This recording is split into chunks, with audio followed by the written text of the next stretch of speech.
Well, it turns out it's 7 o'clock, and if you're here for the Acton Select Board meeting, you're in the right place.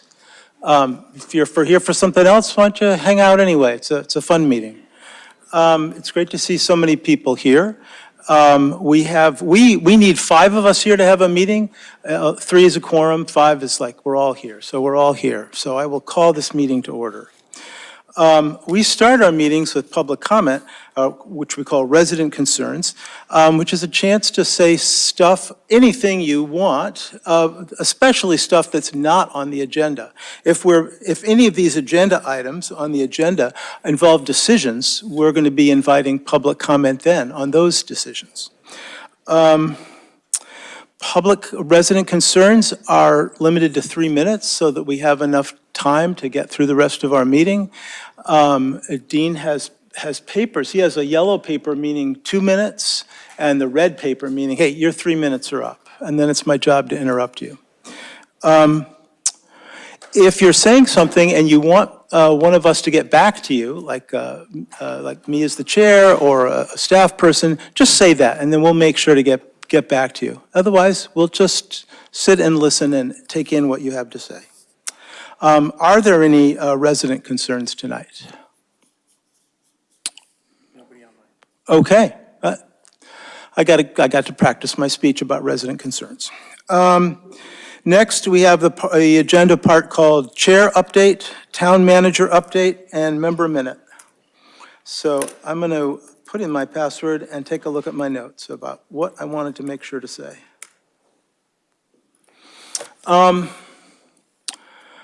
Presidential primary elections are tomorrow.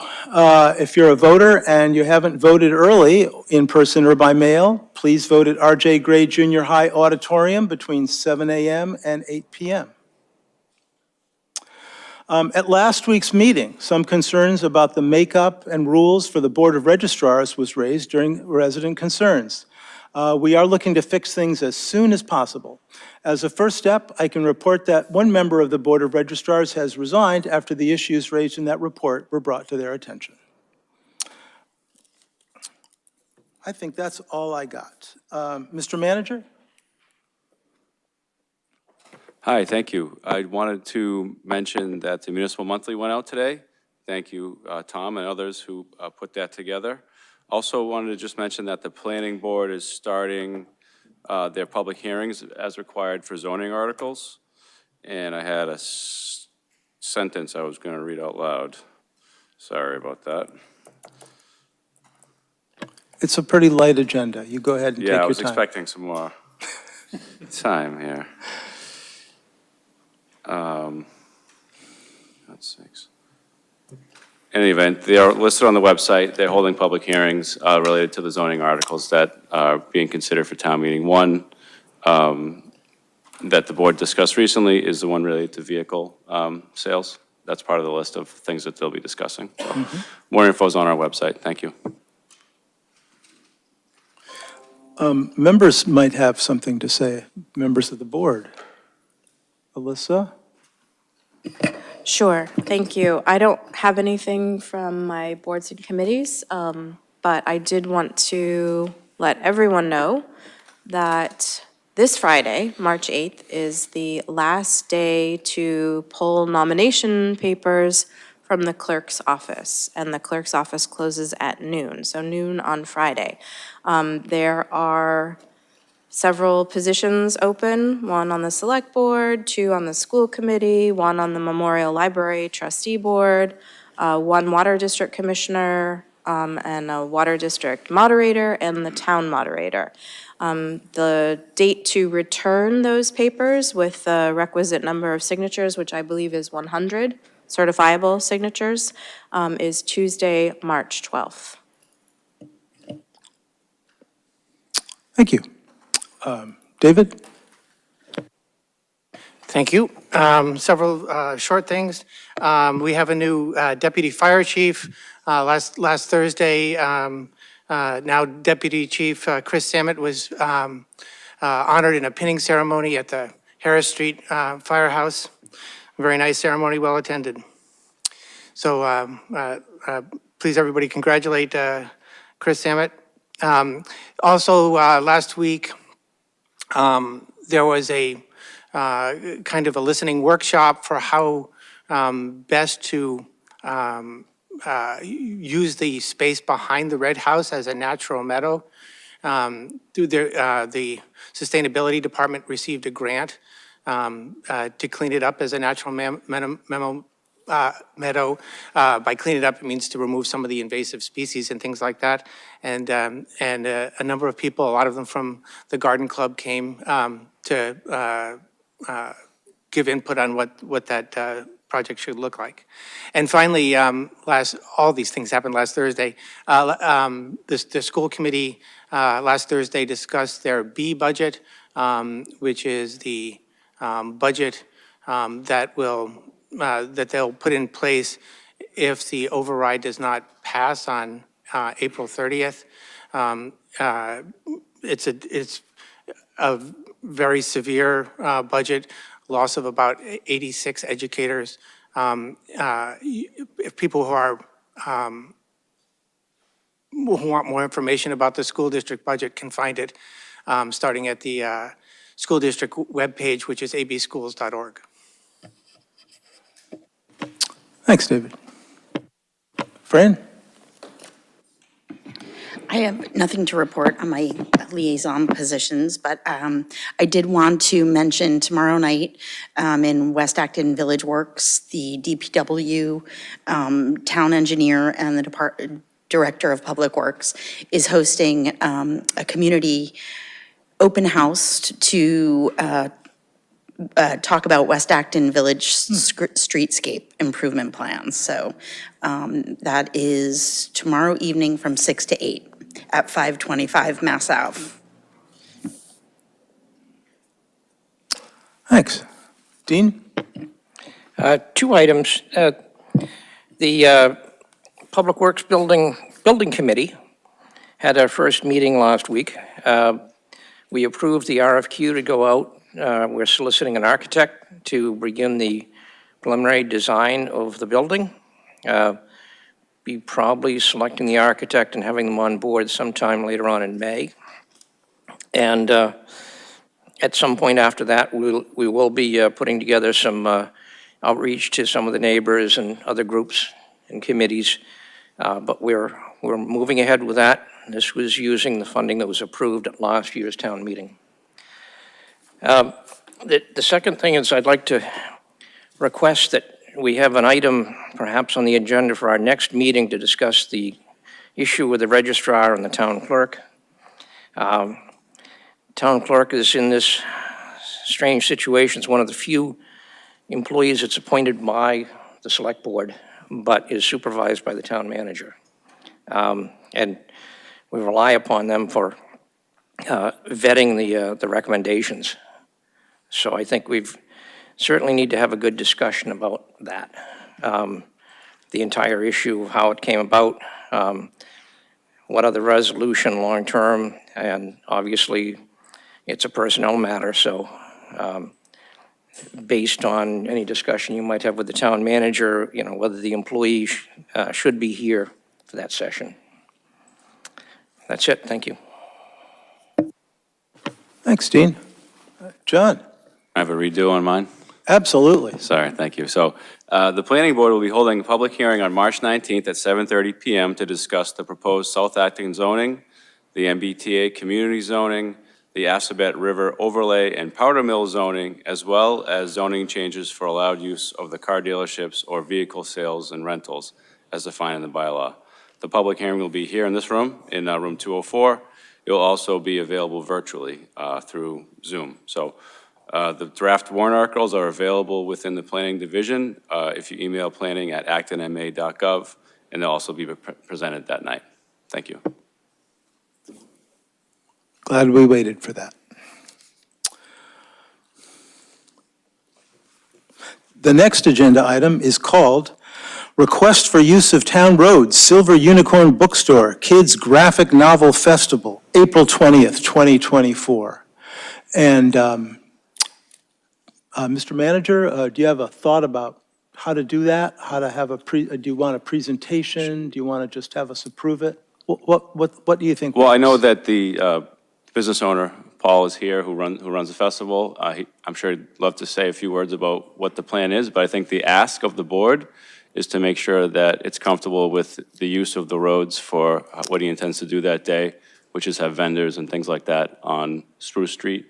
And those requests typically need to be approved by the board just because it's a public right-of-way. So that's the short version. Great. I'd love to hear about this. Hey, Paul, you want to come on up and, do you want like, I don't know, visual aids or just chat with us or what? And you can Hi, do the buddy. thing where you say, you know, what your name and Yes, where you live and sorry. stuff. Paul Swiden, I live at 44 Flint Road and own the Silver Unicorn Bookstore at 12 Spruce Street. Yeah, happy to walk you through the presentation I had sent over last week.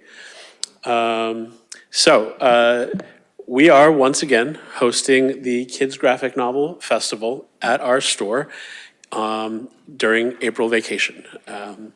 If you want to go to the next slide, we can talk about how it started. So essentially what a kids graphic novel is, for those of you who are not familiar, is any graphic-based book with comic book panels that is geared toward children ages roughly 6 to 12. We try not to put too hard a limit on those kinds of things. Some kids are ready when they're 4, some kids are still reading when they're in high school. It's all just, and I enjoy them myself. So it's not about who's capable of reading them, but those are the ages they're aimed at. And by far, our store's most popular category, the section of the store that turns over fastest.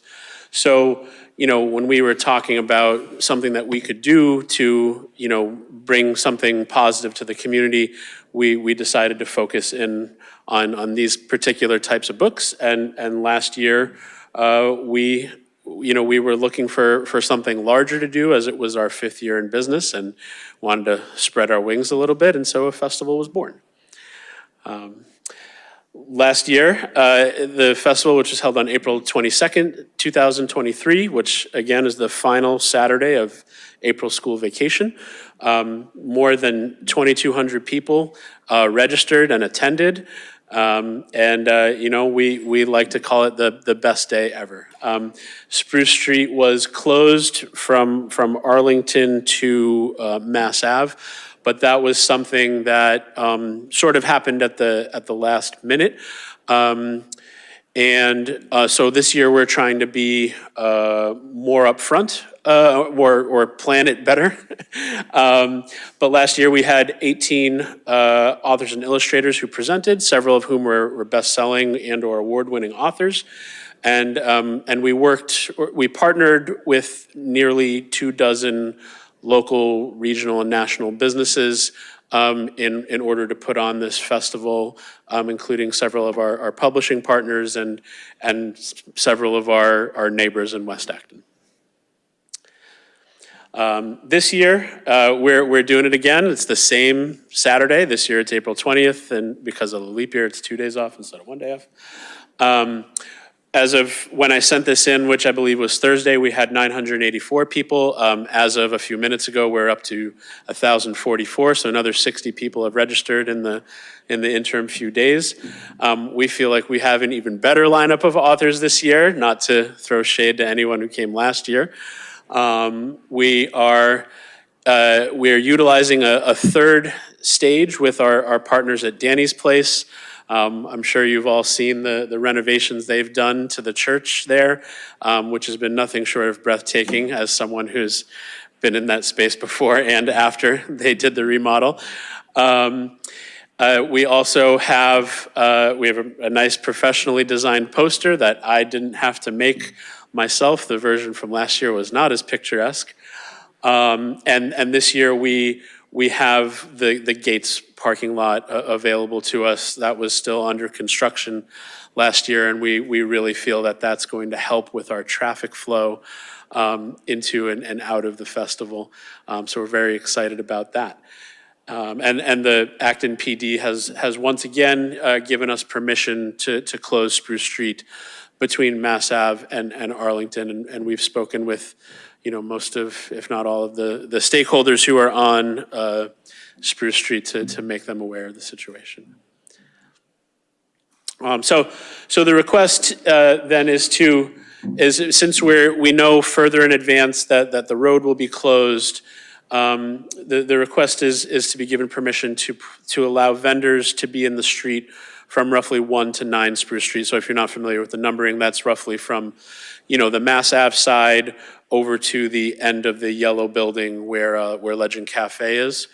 And there's a few reasons for that. One, firstly, to encourage people to get out into the street and then get over to the third stage at Danny's Place, because that's new and because a lot of people who came last year probably aren't going to think about that. We want to encourage traffic flowing back and forth. Another reason will be it'll serve as a further reminder that the street is closed, so people that are pulling into on the Village Works side, won't be tempted to try to scoot out into the street. Last year it wasn't a concern, but this year again with people walking, last year people were more or less contained in our parking lot. This year with more people walking back and forth, we want to make sure take every precaution we can to make sure that no car is going to run astray of the street closure. And then, mostly it's just to give local businesses that we're partnering with a chance to better interact, because we have so many authors that are presenters that are going to be in the spaces that we've got set aside at the store. There's not really a lot of space for us to encourage vendors to come and be in our lot. So being able to have that extra space would give more people a chance to interact with the attendees. And I think that's, I'm hopeful that that's a positive force for the town. We've heard from a lot of people who came from not just all over Massachusetts, but from out of town. I've already spoken with people who are coming from Chicago and Missouri and Ohio. And last year we had people come from as far away as Germany. So we're just trying to put our best foot forward as a town and give as a big a welcome as possible. And that's it. I'm happy to take any questions that you all may have. Thank you for your time. Thanks so much for not just the presentation, but everything you do. It's visionary. It's wonderful. Dean. Yeah, and I'm sure you've probably discussed this with the police department. I've attended a few street fair type events in the last few years, and I've noticed frequently significant intersections are blocked off with public works vehicles to make sure that we don't have somebody driving through the crowd. And I wonder if that's been explored or if it should be. And certainly, if that seems like a good idea, I would certainly be in favor of authorizing the town manager to provide a couple of vehicles to block those intersections if need be. It isn't something that we've discussed. Last year, one of the main issues with the road closure was simply getting enough police who were available on that day. I think that's a great idea. If it's within everybody's collective capabilities, but it isn't something we've addressed as of yet. Kids love trucks, too. And kids love trucks, yeah. Oh, yeah. Thanks for doing this, Paul. It's so festive, and it was so wildly successful last year that it's nice to see so much activity around the bookstore. I was curious, are you encouraging folks who come to park at gates? Like, will there be signs directing? Yes. Encouraging folks to park there? Yeah. 100%. I've been waiting on the public communication of parking until, we had a chance to talk tonight. But not only will there be public notice in my newsletter, which goes out to more than 9,000 people each week, There will be a special newsletter that goes out to people who have registered, letting them know where the parking is. And again, because we have more notice this year, there will be signs posted on the Mass Ave entrance to Village Works, alerting people to please go to Gates or to Parker Damon. We have a lot reserved, the upper lot at Parker Damon, as a backup. You know, just very hopeful that people behave. Again, because it kind of happened closer to the festival date than we would have liked last year, there were some concerns with the Village Work tenants, and that's why we're just trying to get out ahead of it this year. Yeah. Yes, thank you. I'm supportive of this. You know, Silver Unicorn has become a fixture in town. I think we're all proud of the success of the store. I do have a question about what's required for police detail here. And I'd just like to know what, you know, how many officers or whatever you've arranged. Yeah. So last year it was one officer at each end of the street, and it's my understanding that it'll be similar this year. But honestly, whatever the Acton PD lets us know they need from me, you know, we're open to whatever they need. Thank you. Thank you so much. I'm really excited about this event and seeing it become an annual event. Because you have the parking at Gates, does that mean that you won't need shuttle buses, so people who park at Parker Damon would just walk down Mass Ave? No, so we do have an agreement with the town, with Julie in the Economic Development Office to have a shuttle bus. It's my feeling that we'll only need the one shuttle bus. Last year we had two, but I leave that in Julie's far more capable hands. Okay. I'm definitely in support of it, and I think it's very well thought out, so I appreciate you doing that work ahead of time. And I also appreciate your connecting with the other West Acton Village businesses to provide them this opportunity to engage with customers on that day, since most people will be focused on the festival. David?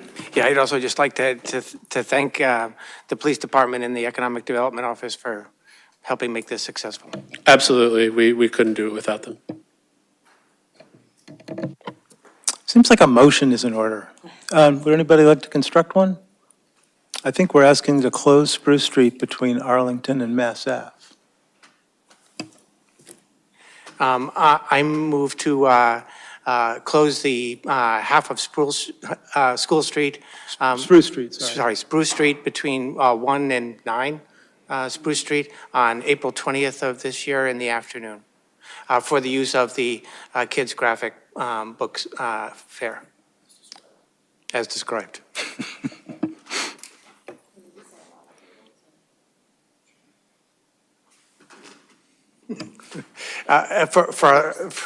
For the to allow vendor tables to be put out in the street. There might be a second. Second. Any more discussion? Any comments from the public? The groundswell of opposition? No. Okay, good. All those in favor, please say aye or yes. Yes. Aye. Yes. Okay, that's unanimous. All right, thank you very much for your time. Appreciate it.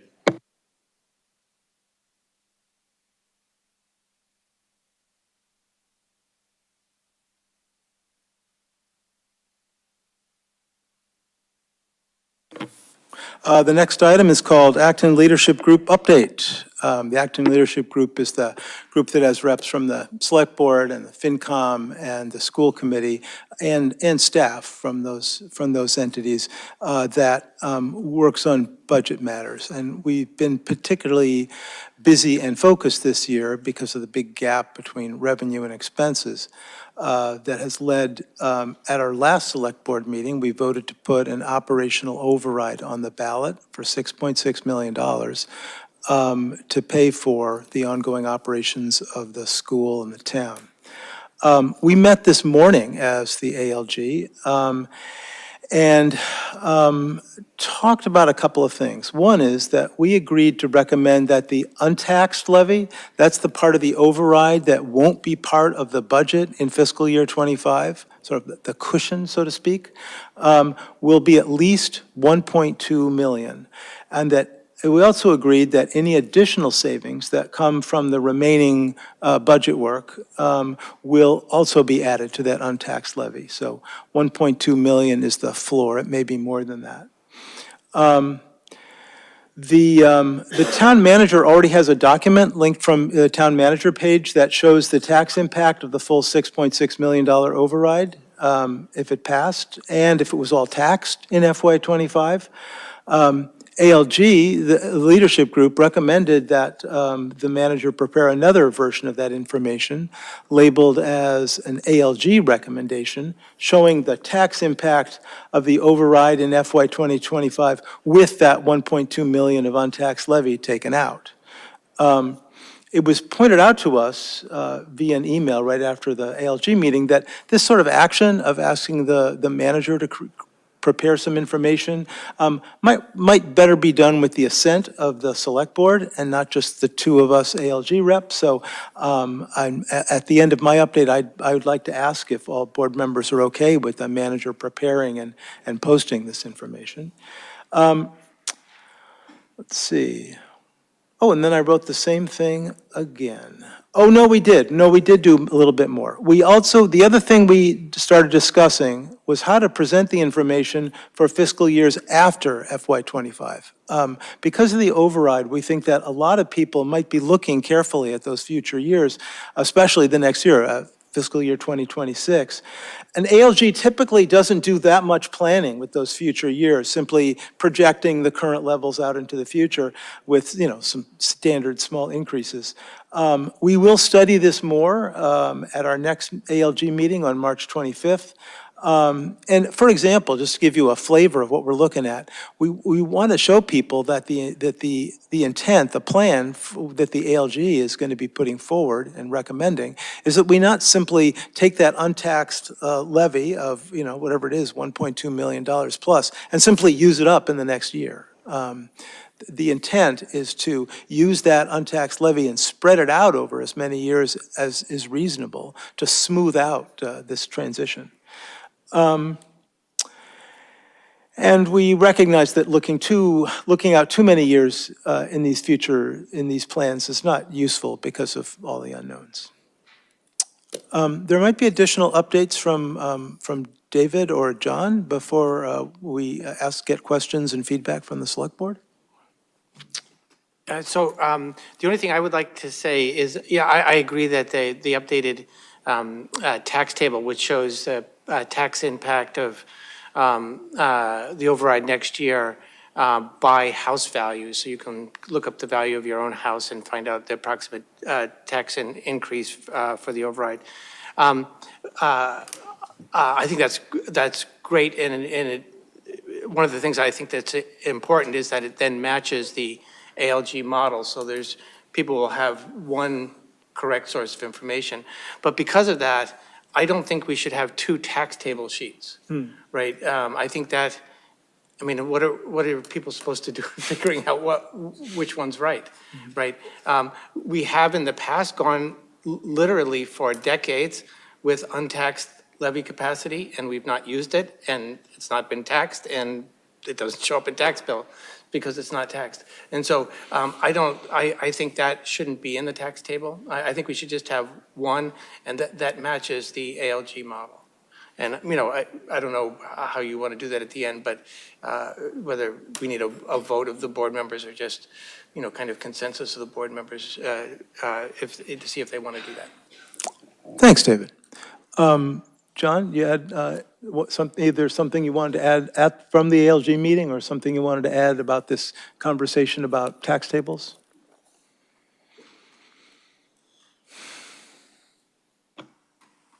I think that, first of all, we scheduled another meeting for Monday, the 25th, I believe, at 7:30 a.m. in this room. Also, we also do them on Zoom.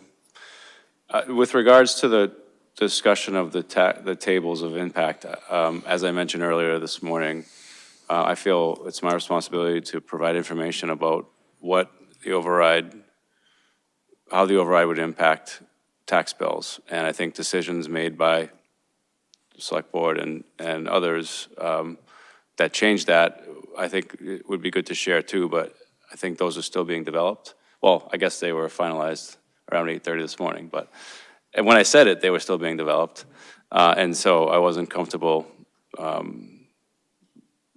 having that as a document from my office, but I think having two, I'm happy to prepare a second one based on what was suggested this morning as an ALG, sort of an ALG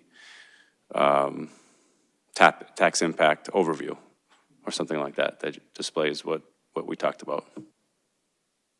So I think what you're talking about then is a single document, but it includes information both about the tax impact of plain $6.6 million and then additional information about the impact of 6.6 minus 1.2, 5.4, I want to say, a 5.4 million, or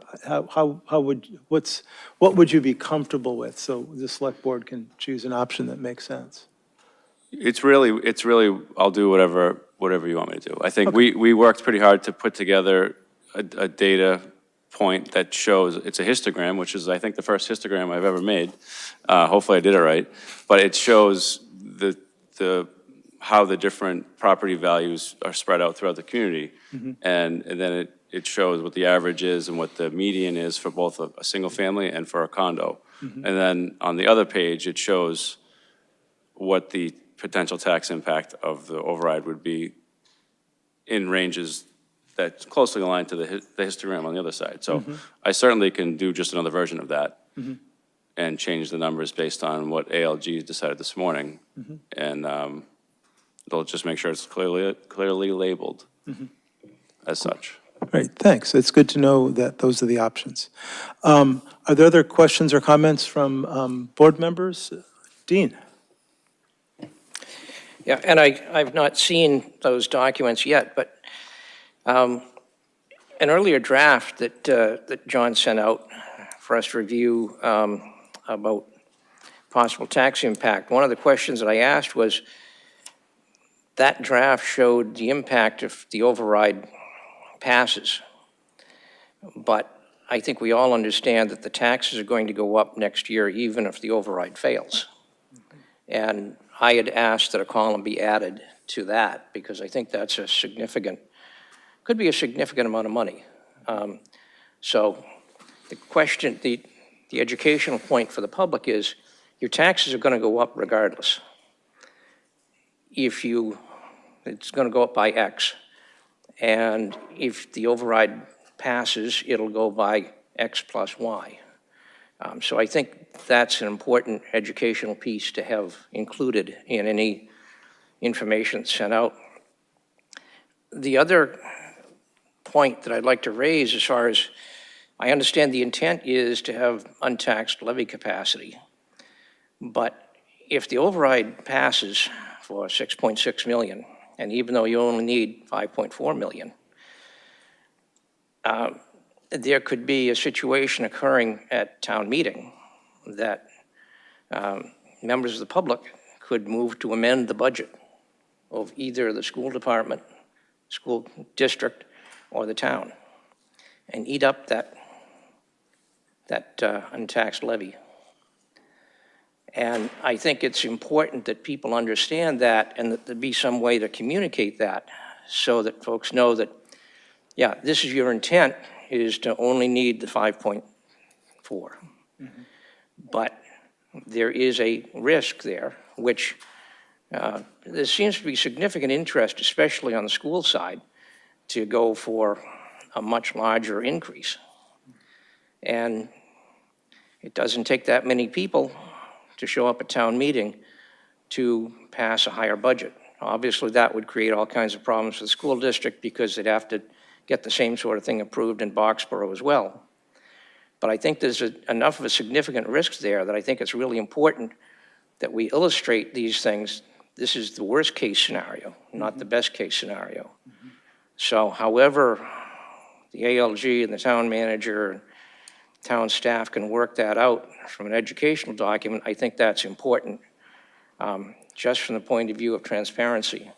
I think there's, just this sudden change of taking $1 million off the sheet this morning has led to significant skepticism about, exactly how transparent this entire process is and, what else is going on behind the curtain.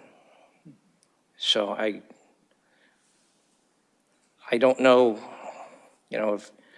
how we could actually have a document that would be available us to vote on to approve that that's the document, how we could do that tonight, or whether it's going to have to be something that'll be worked out and then voted on later on. But right now, I'm not comfortable with voting for a suddenly dramatically different number going into that spreadsheet than what we've been talking about all along, considering the risk that a group at town meeting, 200 or 300 people could show up at town meeting and suddenly decide to raise the school district budget by $1 million and eat up all of that levy that you don't plan on taxing. Thank you.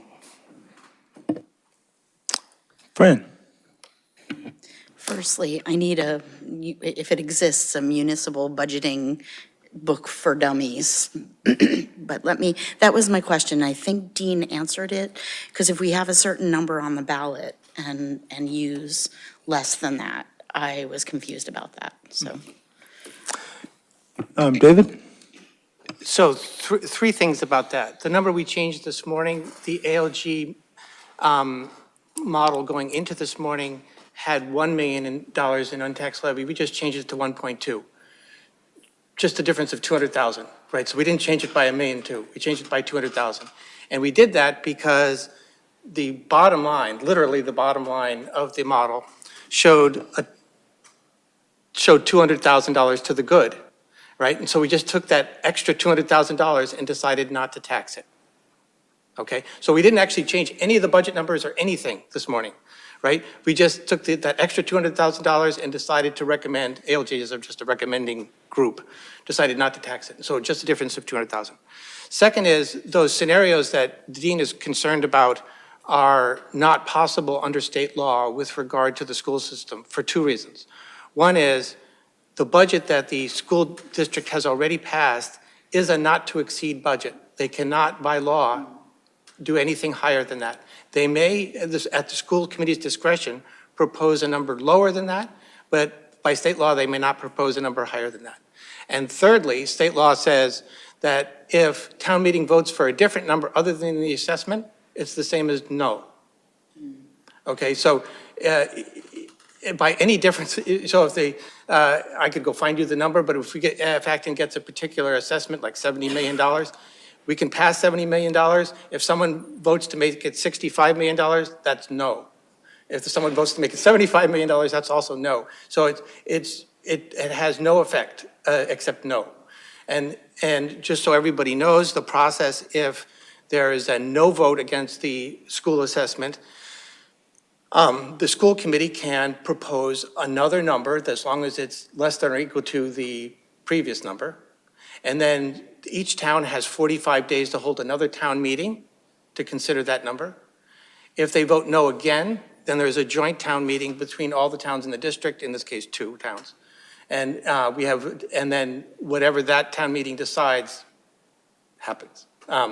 So we have those other 3 steps. So what Dean suggests is possible on the town side. So someone could vote to propose an amendment to add $500,000 to the municipal budget, for example. But that's not possible on the school side. Another piece to this puzzle for Fran and the audience is that originally the $6.6 million override was calculated by taking the proposed budgets of the school and the proposed budgets of the town and just doing the math. What happened since then, as you may recall, we keep having additional, we keep going back to the town manager and saying, hey, how about you take even more out of the budget? And the same process has been happening on the school committee side. So the $1 million that's there is the result of taking things out of the budgets for the town and the schools. So that, and we thought that untaxed levy was the right place to put those savings. John, did I see your hand come up, and then Alyssa? Yeah, just wanted to know if you want us to show the document on the screen now, or it can be something we do later. Yeah, why not? And say something and remind people how they can get access to it. Sure, so all the budget information that we've been working through is available at actonma.gov/manager. There's also a button on the homepage of the town seal on the bottom left-hand side you can click on that shows all budget information. Also on the town manager's page is certain interesting documents, and this is one of them. And so basically, can we go to the second page first, actually, and maybe kick this sideways? So this is the histogram I mentioned earlier, where it shows the distribution of properties by FY24 assessed values. CJ, our principal assessor, wants everybody to know that it's FY24 assessed values. And 25, they'll be different, and just so everybody's aware of that. But the average single family is 839. The median single family is 786. The average condo is 462, and the median condo is 360. And then that's how it's spread out through the town.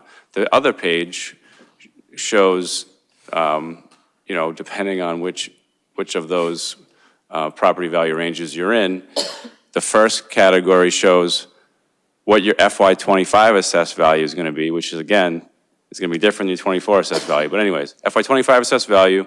The next column is, I think, what Dean was looking for, which is your estimated tax bill without an override. And then the column after that is the additional impact from 6.6 million override spread out throughout the community. And then the third column, or the fourth column, is the total tax bill of the taxes by property value range. And then so if you know your property value, you can just go to the row that matches you and say, that's about what mine will be. Some communities have a calculator that you push your address and it spits out exactly what your taxes will be. I think that's a lot of work, and I think this gets to pretty much what you need a lot quicker.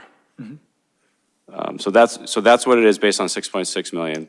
I guess to further what I guess Dean would be looking for would be what the tax bill was the prior year, so you can see the difference. I think that's what you're looking for? Yep. Yeah, so that's one thing we could add on here, is just to say what 150 was in the prior year, and then it'll show you the difference.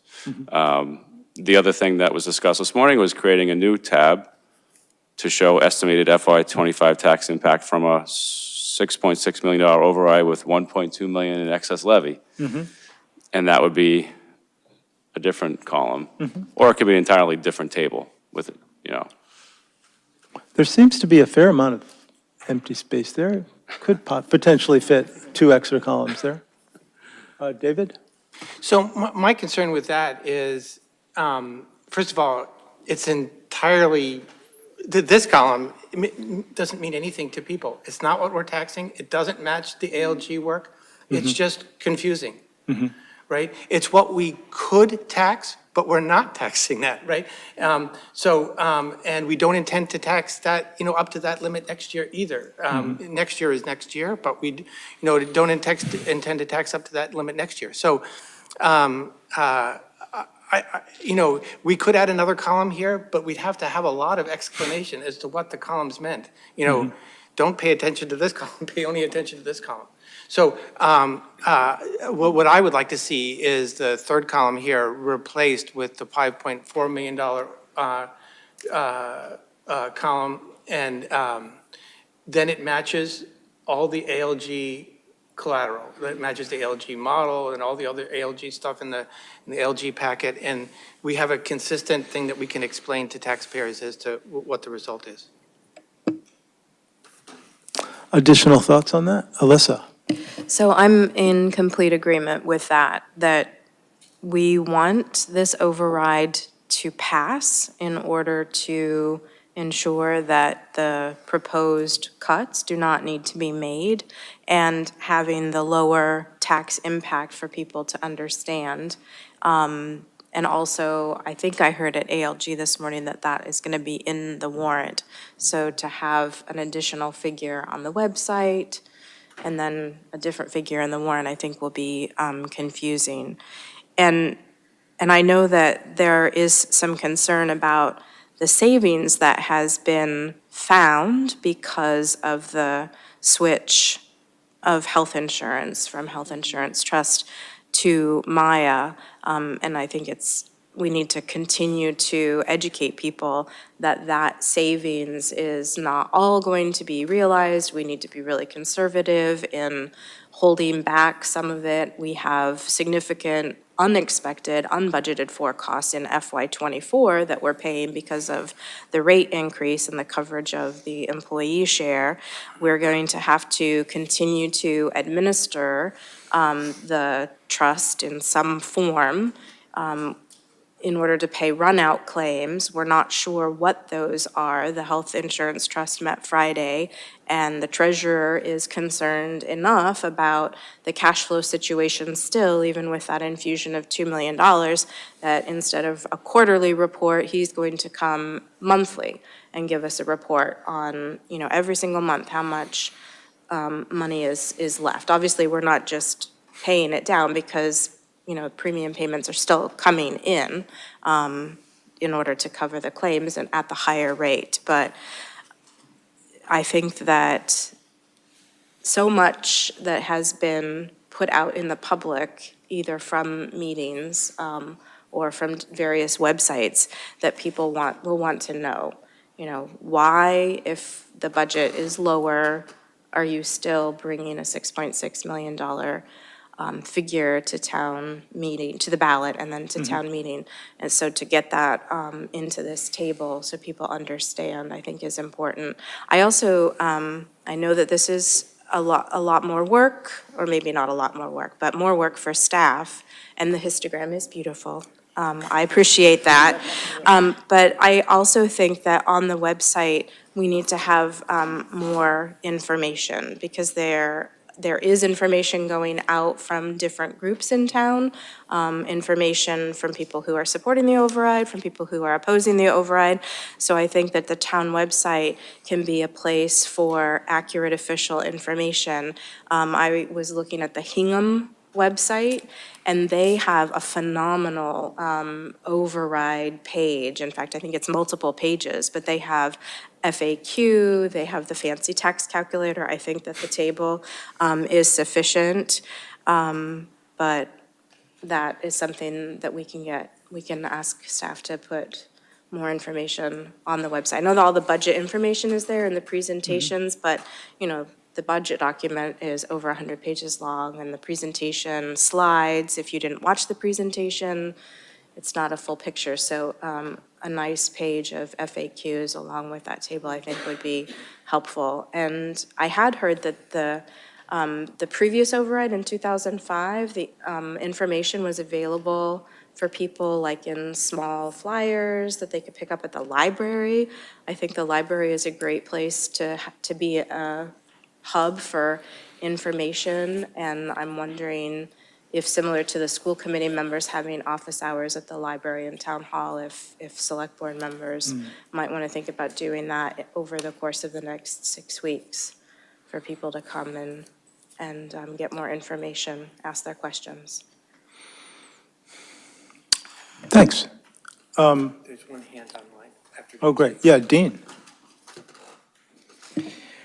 So, as far as the transparency, the modification that David's requesting to put it, this is the effect of a $5.4 million override. It's not a $5.4 million override. It's a $6.6 million override. There has to be some way to portray on that form that the true number of the override. Your intention, you could have a group at town meeting that shows up to increase the town budget by $1 million. You don't know that. And I think it's important that we clearly there'll be a disconnect. People looking at this chart and say, okay, it's a $5.4 million.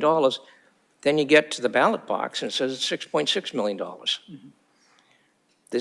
You've got to have some way that you can graphically show that in all of the educational materials. And that's why I've suggested you might want to take this back, not vote on it tonight, think about it, come up with something that, for our next meeting to vote on, that can portray these issues accurately.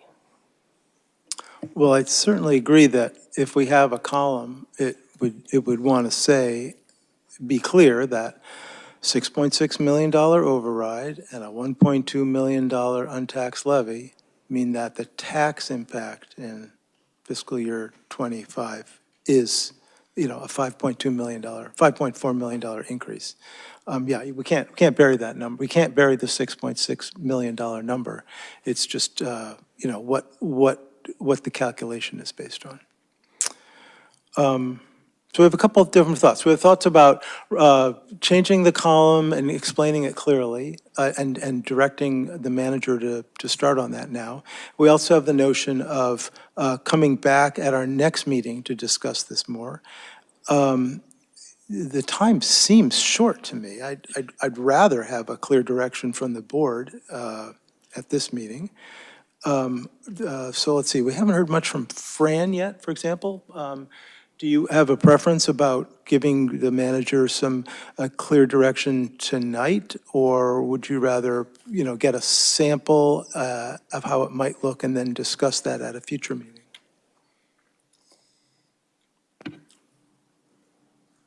I would be okay, I would lean toward a third column. I think that would be helpful, just to show that number. I think that's important. And I don't know if we can decide that tonight or if it's at the next meeting.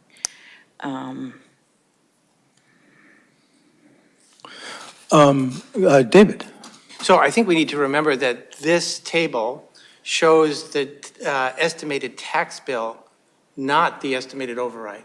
And it's our intent to have this tax bill. If someone at town meeting changes it, well, that's a change, but our intent is to have this tax bill. To one of Dean's other points, I would suggest 4 columns, right? The tax bill without an override, the total tax without an override, the tax bill with an override, and the total tax with an override. So first 2 columns, bill and tax without an override, and then bill and tax with an override.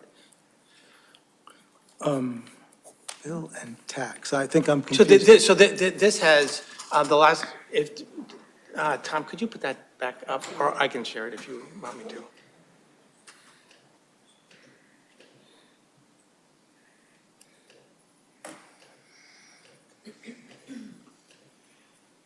In terms of my time management, this is taking longer than I was expecting, but I think this is a really important conversation. The last two columns here are the tax bill increase and the total tax. Oh, yeah, okay, increase and Sorry. total. Okay, got it. Increase in total tax. Yep. And one of the things Dean mentioned is that we should know that without the override as well. So I would propose that we have increase in total tax without the override and increase in total tax with the override. And are you okay with the notion that those last 2 columns say something like $6.6 million override and a $1.2 million untaxed levy, or some kind of text that explains why these numbers are? I would not put that in the column header. I would put that in the explanatory text above. Okay. Which is in the above, right? And we could say that we are intending to tax, have an increase of $5.4 million based on the override, not the total amount of the override.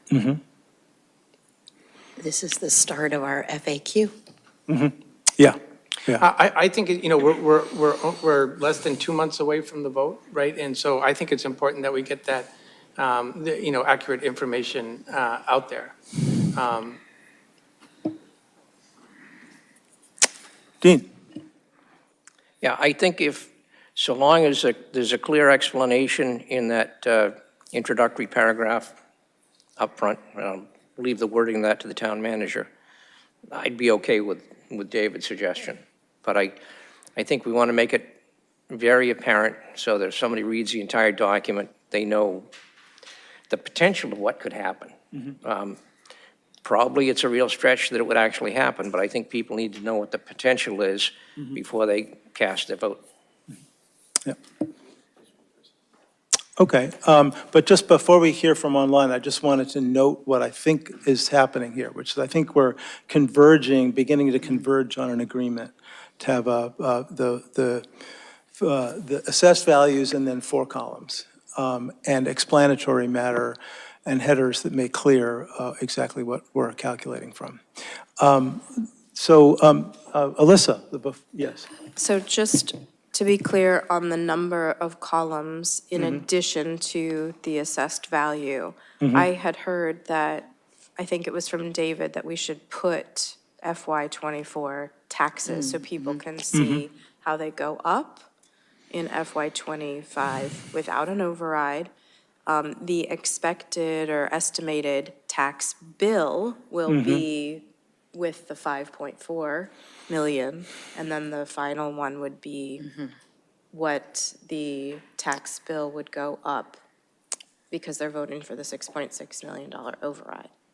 Yes, I see that. So that's So I actually, lost track of how many columns that was. that's but- an additional 2 columns from the total of 4. Could I just say them again, what Sure, I'm proposing, yeah. and see if they agree with what you said? The assessed value, the increase without an override, which is not currently pictured here. The total tax bill with an override, which is the existing second column here. The increase with an override, which is similar to the third column here, except based on $5.4 million and not 6.6. And the total tax bill with an override, which is similar to the last column here, except based on $5.4 million increase, not 6.6. All right, that would be fine, but also it might be fine just to have the increases because people can add those up. Like, here's my tax bill from FY '24. If the override does not pass, I'm going to add this number to that. If the override does pass, I'm going to add this number because that's what the plan is, that's what the budgets are, unless they're changed at town meeting. And Dean, yes, it is an enormous stretch to consider that there would be a few hundred people showing up to add money to the budget. I can't imagine that anybody would want to do that. And then this third number, this is the total from the 6.6 that I would add. So rather than having the tax bill, just the figures of the increase, that they can just, I'll add this one to see what it is, I'll add this second one, and third one. So that would leave you with only 4 columns, in addition to the assessed value. Is that making sense to you, David? Is that making sense to you, Dean and Fran? It's okay. So we have emerged with a direction to give to the manager, but let's hear from the public first. Matt, someone has their hand raised? Yes, Mr. Chair. Charlie Cadlock, Good. you should be able to speak. Can you hear me? Yes, we can, Charlie. Good. I watched the ALG meeting earlier this morning, and you're spending almost as much time as ALG did, and you still have the same problem. The simple fact is that the vote on April 30th is for 6.6 million override.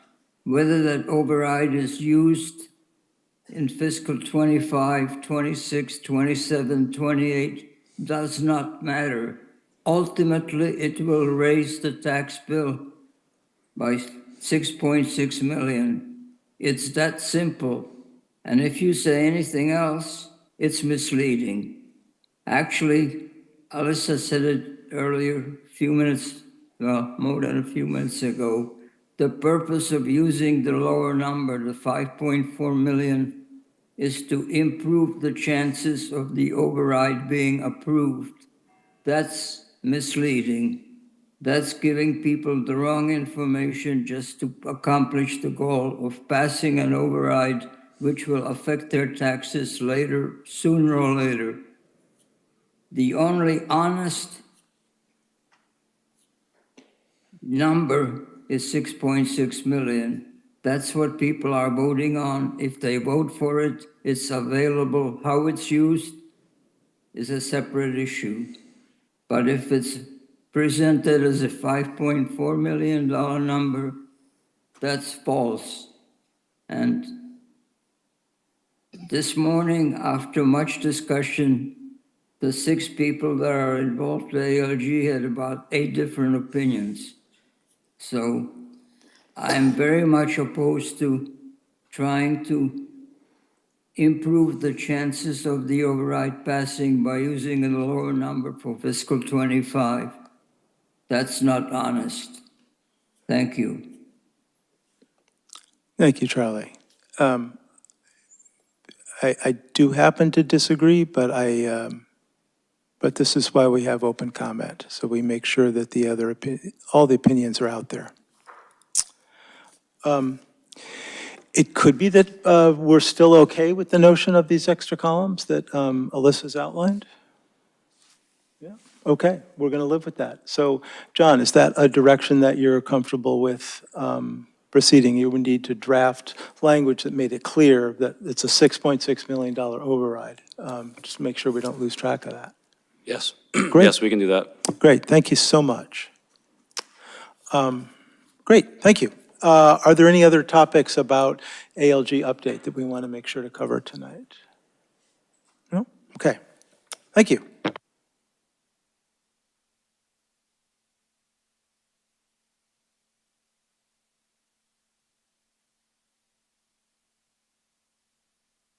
I'm starting up my computer to get my notes for the next agenda item, which is called Announce Nomination Process for the Colonel Francis Faulkner Senior Volunteer of the Year Award.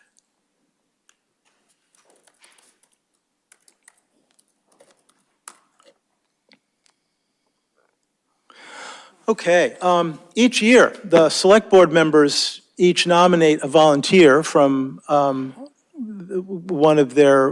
volunteer in recognition of exceptional volunteer service to the town of Acton, which enhances the town culture and the lives of Acton residents. The award was created by Select Board member Peter J. Berry in 2018. In the past, Select Board members have usually nominated someone who has served or is serving on one of the committees they are liaisons to, but it's not a requirement. We've all worked with a wide variety of volunteers over the years.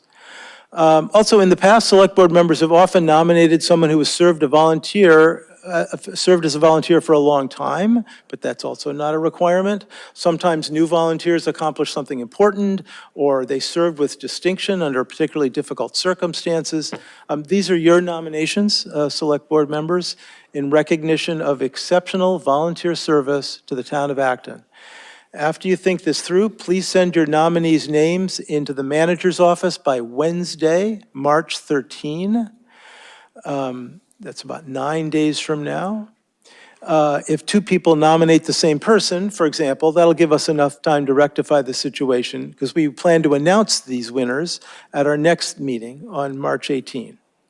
And there'll be an optional opportunity at that point if you want to say a tiny little something about the nominee, but the big event is that the Memorial Library Meeting Room has been reserved for May 16, 2024, for the annual Volunteer Service Award reception, with more time to speak about and hear from each nominee. Each award will be accompanied by a citation, as well as a plaque, which is proudly displayed at Acton Town Hall. You can see it downstairs on your way out, with each recipient's name on a nameplate. Any questions? David? Yes, I understand the process. Thank you. I was just wondering what time is during the day on the 16th? What is that? Noon. Oh, no, I'm sorry. Oh, no, you meant the 16th. I thought you meant the 13th. The May 16th Annual Volunteer Service Award. When is that? 6 p.m. Yeah. Thanks. Thank you. I thought you were asking about if you had to wait till the last minute to put your name in, okay, no, got it. Okay, any other questions? Alyssa? Thank you. I just want to confirm the title of this award, because in our agenda, it says Volunteer of the Year, but in the memo in our meeting packet, it says Award for Exemplary Volunteer Service. So just want to be clear on the official name of the award. I'm going to turn to Lisa, who has managed this process for a while. What is the actual official name of the award as shown on the plaque? The second one. The exemplary. Exemplary Service yeah. Award. Okay. And we might have gotten confused with the Conservation Volunteer of the Year Award, which is an ACT award, but either way, that's what it is. No more questions? Okay. Now, here's one that maybe this is the reason why there's so many people that have shown up tonight. Let's review recommendations for disposition of 19-21 Maple Street. I'm going to turn this over to John, but just with the introductory comment that we're expecting to get feedback from the board and to understand the general recommendation of board members about how to proceed here. We'll probably come back with a more formal vote after all the details are worked out. But we did want to take this chance to understand what, how this RFP process went, and so that we could, develop a sense together about what's the best way to proceed. John? Thank you. The seventh goal of the Select Board this year was to dispose of the 19-21 Maple Street property. In this case, dispose does not mean throw away, it means to lease. And so to that end, we issued an RFP in December of '23 to seek interested entities that would be interested in leasing that property. We did receive 3 proposals. Each proposal was slightly different. 2 of them were to lease the entire thing, and 1 of them was to just lease a portion of it. A review committee reviewed the proposals, and as you're required to do with an RFP, they ranked them based on the evaluation criteria that was published in the RFP. And as the result of that process, the committee had recommended one particular proposal as being most advantageous, which is the one from the Acton Food Pantry. We also received proposals from Pro EMS. Pro EMS is the ambulance company that has been operating out of that building for many years. And we also received a proposal from the Acton Boxborough Regional Islamic Community Center, which has an acronym of ABRIC. And that entity also had proposed to use the space for a community space. The proposals were included in the packet. A lot of times with RFPs, you're not necessarily looking to generate the most money from a lease, although that's always a benefit that we look for. In this case, the proposals were ranked on how they responded to the evaluation criteria, and we considered price. The food pantry's price proposal was nominal. It was $1 a month, and I think in their proposal, they outlined how they would make investments in the property in lieu of paying rent. So as I mentioned, the purpose, or as the chair mentioned, the purpose of the meeting tonight is for the board to see all the proposals. All 3 were included in the packet, for you to hear the committee's recommendation, and for you to let us know your initial feedback on next steps, because next steps would involve hearing from the food pantry, if the board supports moving forward with them, on a lot of the details that would need to be worked out as we move forward, or if you wanted to hear more on some of the other proposals, we could talk about that as well. So that's the general presentation, and I'm happy to answer any questions about the process or otherwise. Can you just read out loud the entire set of recommendations from your review body? Because it was an interesting combination of, different Yeah, so I parts think of different the proposals. charge of, I mean, the RFP has a very specific criteria that they were supposed to evaluate. They also took the liberty of making some other recommendations, which is what you're referring to? Yeah, yes, Okay. exactly. Actually, if you don't mind, I'd like to just go over what the parameters of the rankings were. Sure. So they ranked the proposals on the following categories: schedule for project renovation and occupancy, financial viability of the project, experience with similar projects, provision of public access, provision of public benefit, offering of mixed use, offering a use that meets a community need as identified in either the Select Board's goals or community master plan. So those are the criteria in which the Acton Food Pantry's proposal was ranked as most advantageous. In addition to recommending the food pantry's proposal, the committee also suggested that we consider if there's a way to allow Pro EMS to continue operating out of the garage that they use, and that would be something that we would talk about if the board wants us to. It also mentioned trying to accommodate the needs of another small business, Muddy Waters, which uses the garage currently just for storage. They don't do much out of there but store. They also recommended that we continue working with ABRIC, ABRIC, or Acton Boxborough Regional Islamic Cultural Center, on identifying other spaces that they may be able to use if this one, since this one wasn't, they weren't ranked highest in this one. Those were the recommendations from the group. They also had a recommendation about suggesting that the food pantry consider changing their storage proposal, but that's one of the many things that we would talk to them about if they were the one we were going to move forward with. Let's start with questions from board members. Just if there are things that you would like to have answered before you were clear what your what your thought was. No, not okay. Good. Yes. I don't have anything really to add, but I was part of the group, and I just wanted to thank Julie from EDC about, I had never been part of a group of ranking RFPs, and it was a really thoughtful process and extremely thorough. Dean. Yeah, I think if, as I understand from reading through these, I think if we go ahead with approving the Acton Food Pantry, obviously there'll be some negotiations back and forth. I question if there's actually enough space in the building to accommodate both the food pantry and Pro EMS. I know that food pantry has some significant storage needs, so I'm more interested, frankly, in making sure that the food pantry gets what it needs and it's a coherent project for them, rather than accommodate Pro EMS.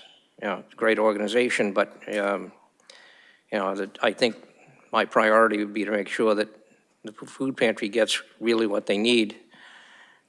And the only other item that I've got is, and I think I've raised this in the past, as far as how much involvement the town can have with the Islamic Cultural Council, just to make sure that we're not meandering unwittingly into this issue with the anti-aid amendment, where the Islamic Cultural Council is a religious organization.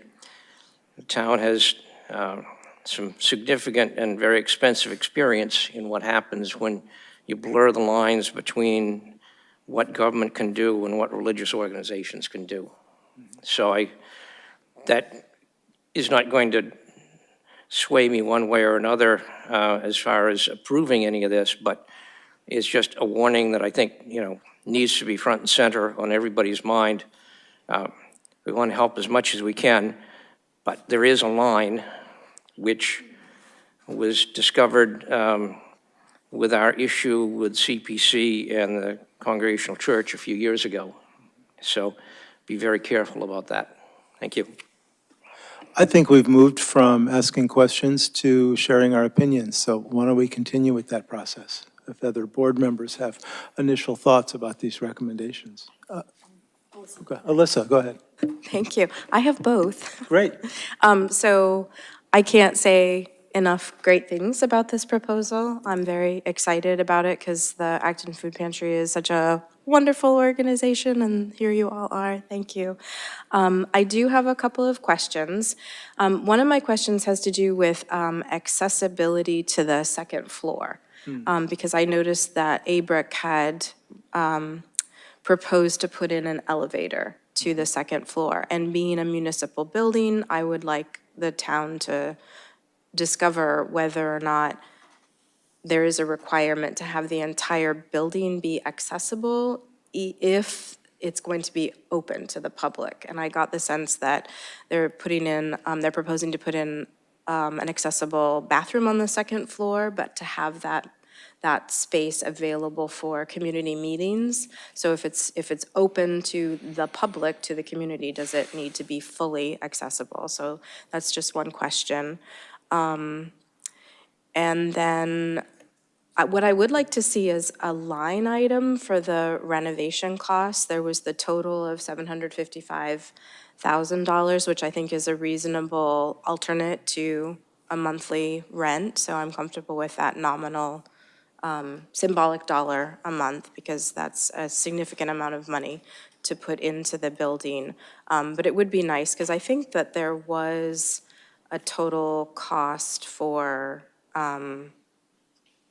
the electrical, like there was a line item just for that one, but I'd like to see line items for the entire amount. And I think John answered my question about what Muddy Water uses the space for, just storage, because I was worried about what kind of renovation would be needed at 3 School Street in order for them to move over there. And then I had one more question about the exterior improvements, because there was mention of the town's plan to improve the traffic flow in that parking lot. And so I'm wondering, where is the line drawn between what the town pays for and what Acton Food Pantry pays for? Because there was some mention of improved lighting and parking resurfacing, new plantings and seeding, and I don't know if the town is planning to pay for those improvements or if we're hoping for federal infrastructure monies, but I'd like some more information about how those costs will be divided. I'm sure that the plans can be incorporated together, but just the financials behind it. David? So I agree, in general favor of this proposal. However, I just wanted to verify for some of the questions that Alyssa mentioned, and I have a bunch more, that we will have a situation where we'll go over the follow-up detail of the specific proposal, right? After post-negotiation, where I think there are many questions to answer that I'm guessing we're not quite prepared to answer today. So the purpose of this was just to review the recommendation initially, and if it was a non-starter, then we would change directions. But if you want to hear more, we'd invite the food pantry to come and make a presentation, and we would answer the questions that are town questions and make sure that they're prepared to answer the questions that are food pantry questions, and we could do that at a future meeting. That's great. I mean, in addition to the things that Alyssa brought up, the disposition of the small garage, whether that stays or goes, that there are a bunch of issues there. Just on the town side, I have some concerns about the proposed uses of 3 School Street, which is proposed in this recommendation, but I don't necessarily agree with that part of it. It doesn't really affect this project directly, but I would like to be able to discuss them in the details. And finally, pro EMS, I agree with Dean's comment that that's not as important to the town. The town doesn't use the paramedic services from pro EMS except in a mutual aid situation because the town already has significant paramedic capability of its own in the fire department. But it does help defray some of the costs of this, which is a consideration. And so, that's all wrapped up in the total proposal, you know, and in the total design where we would be able to ask questions and things. So, so I think you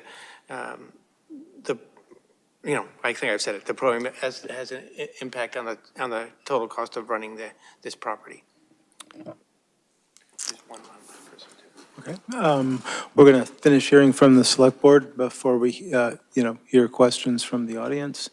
Fran, you have anything else to add? I don't think I have anything else to add. Great. I don't think I have anything else, but I will.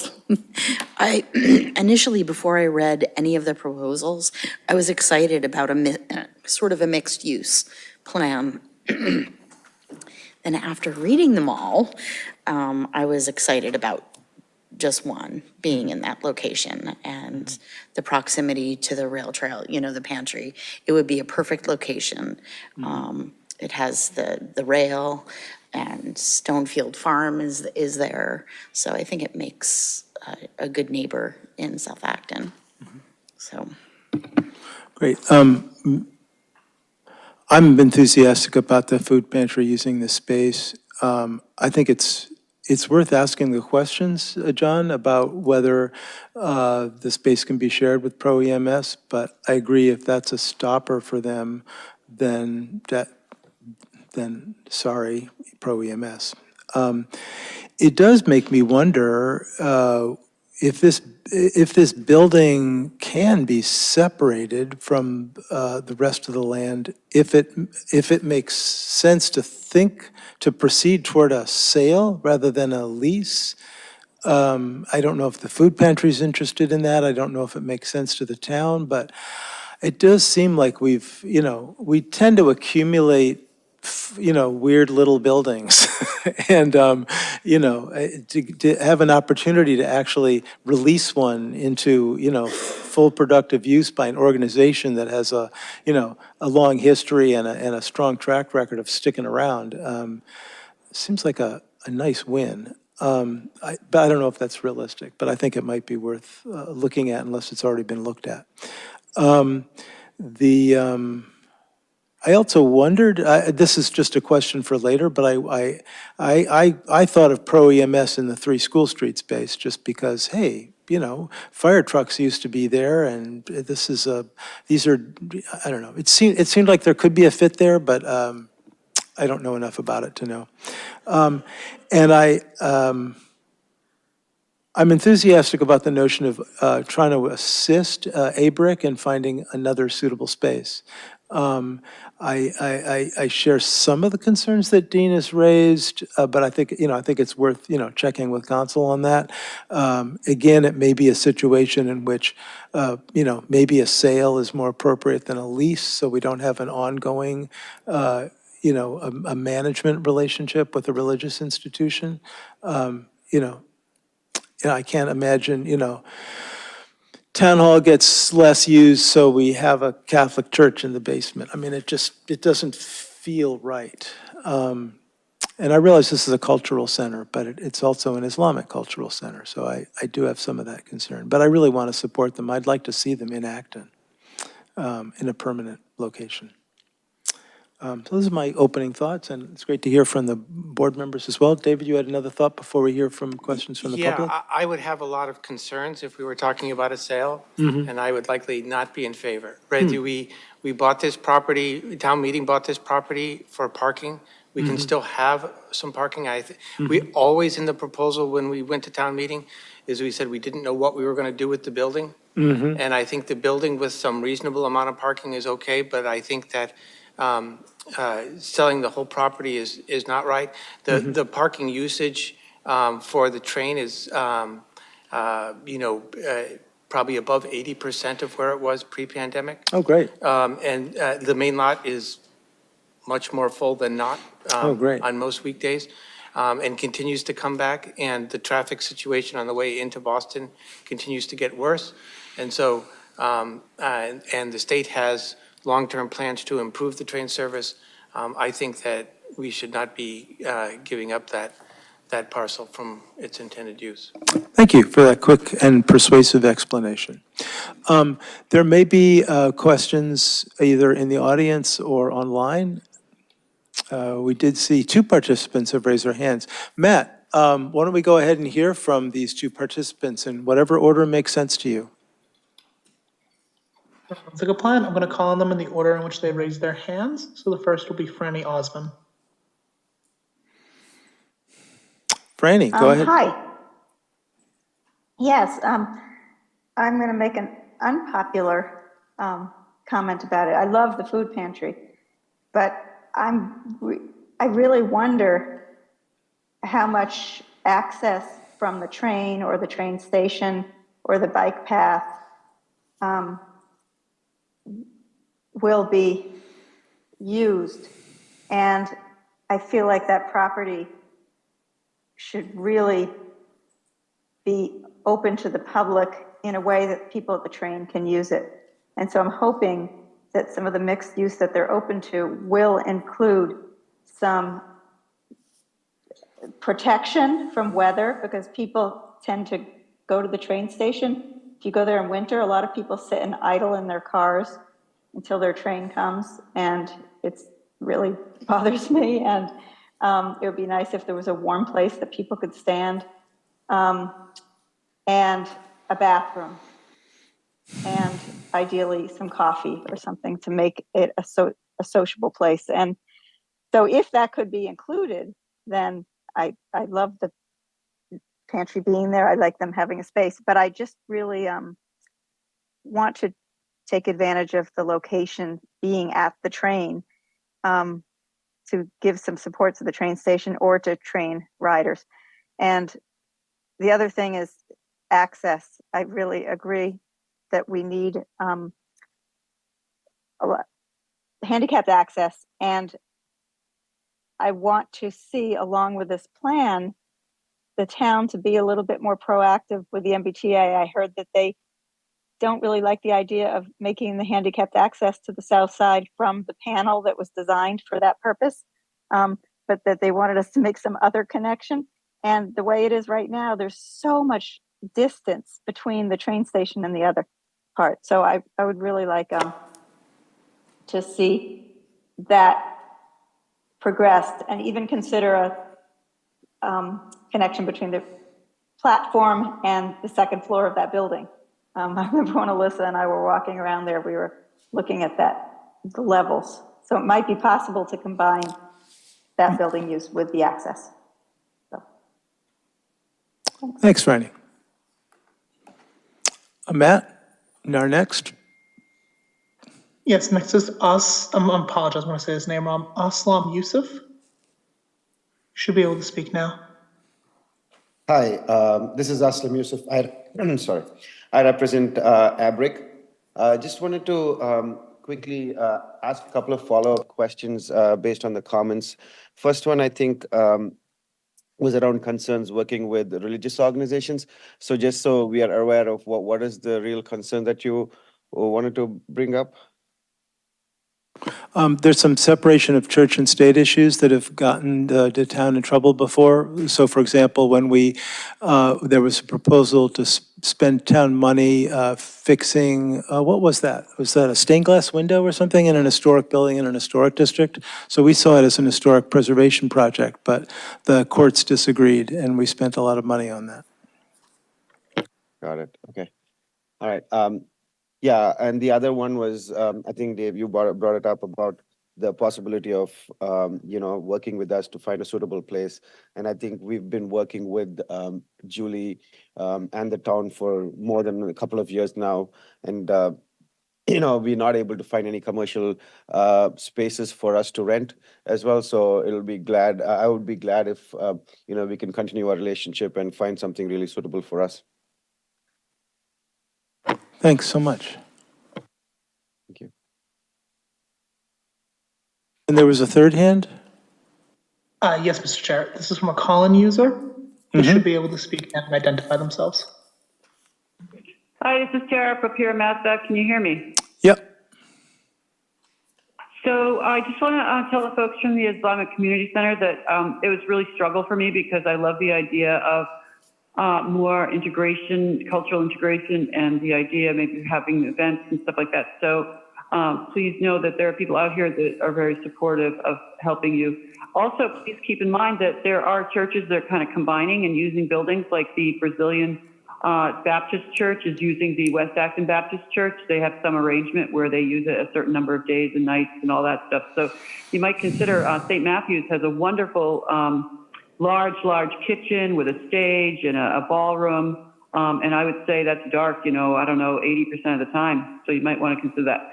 The second thing is that I agree with Franny relative to having open 24 access to the bathrooms, 24/7 access and shelter for people waiting for trains, and I would love to see that. Also, my last comment is that relative to in West Acton, there was a deal supposedly for community access to that ballroom, and it never made it into the permit.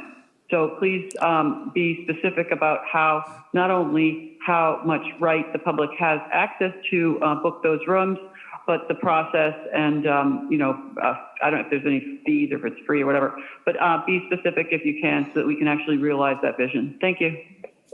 Thank you. So, John, you've heard from board members with enthusiasm about the food pantry with specific questions. Do you feel like you have enough feedback to take us to the next step? Yes, thank you. Great. Oh, look, there's comments from the audience. Okay, just as long as we don't hear from 60 people, but hearing from a couple of people would be great.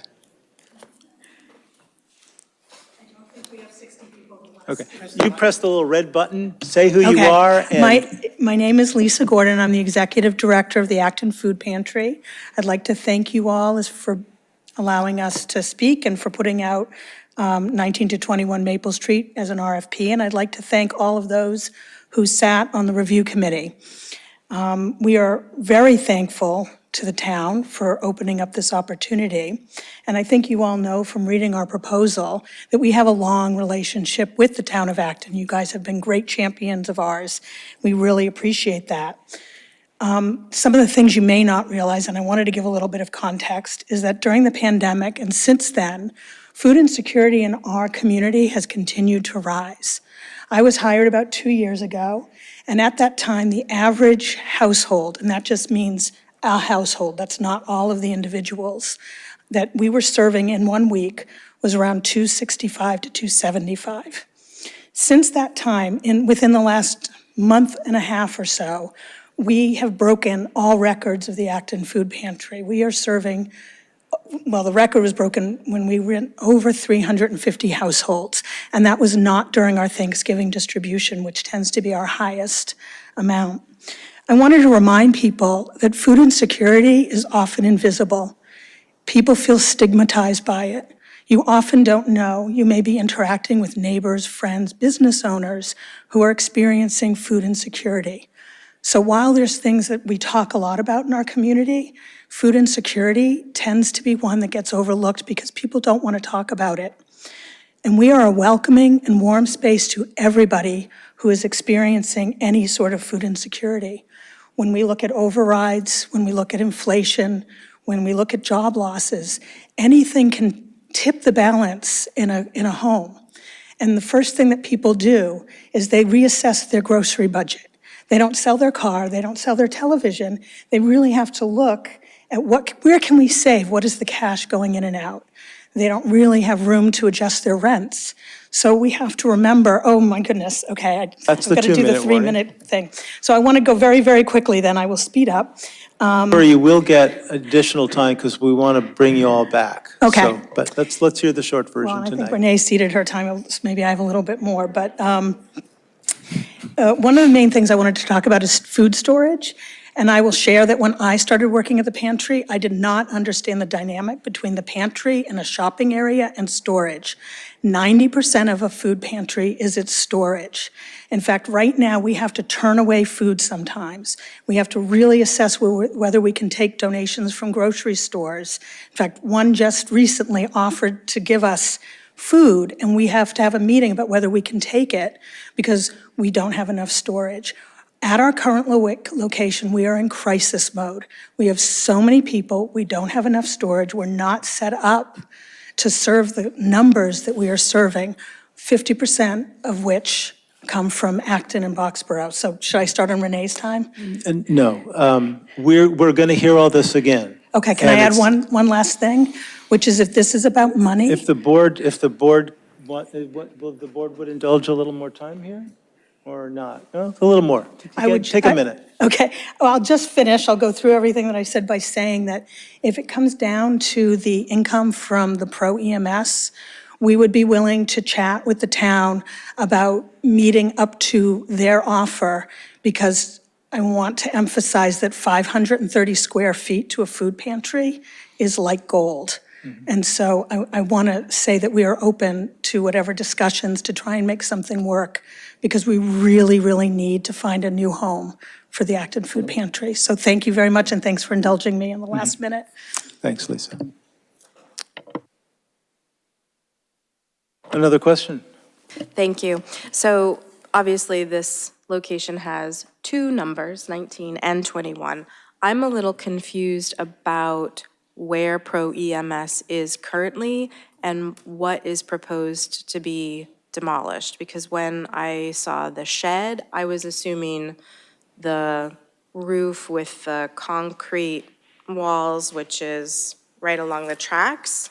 And so just, somebody help explain the two buildings and who's So we where? have John and Yeah, David. Go and ahead, so John. this is part of an investment that we have in our capital plan, which is to redo that entire infrastructure there, including provide better access to the T-ramp. Well, two things. One thing is that it didn't make the cut for the capital plans this year, which was about, I think it was around $700,000 of an investment that we didn't bring forward. The other thing is that we met with Mass DOT and the MBTA, which is the Mass Bay Transit Authority, and they didn't really like our plan. So we're not anytime soon going to be demolishing that garage. Anything. There's not going to be any demolition happening anytime soon, because the plan to redo the infrastructure needs to go back to the drawing board. And if we bring in a partner, they would be at the table when we go back to the drawing board and we try to work on a plan that meets everybody's needs. But to answer your other question, Pro EMS is the structure that you see as you're coming down the street, that garage face. Yeah. That's where their ambulance comes out of, and there's a little day room area behind that. So that's where they are. Right there. The very most front portion, closest to Main Street. Okay. David? I think I can describe in a way that everybody can see without seeing the picture on Alyssa's screen. The Pro EMS is currently the only occupant and only a partial occupant of the big building. Their ambulance comes out of the garage door that faces Main Street on that. And then the smaller building along the street that houses a truck from Muddy Waters Coffee right now. It's not as in good a shape as the larger building. And I don't think anybody for the old lean-to-ish shed structures along the tracks, I don't think anybody has a proposed use for them. So. Thanks, everyone. I'm going to move on to the next topic. Okay, 8:25, okay. We're just slightly behind, but we'll get there. this is discuss the process for review of town meeting citizen petition articles. Trying to see if I took notes on this one. And thanks for coming, everyone. I really appreciate it. Your presence speaks a lot.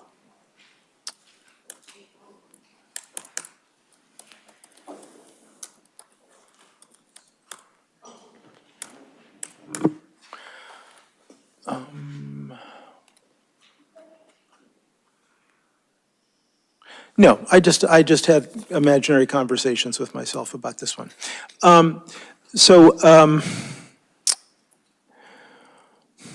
What was in your packet about this item was a document from 2020, from the point of view of the moderator, discussing the citizen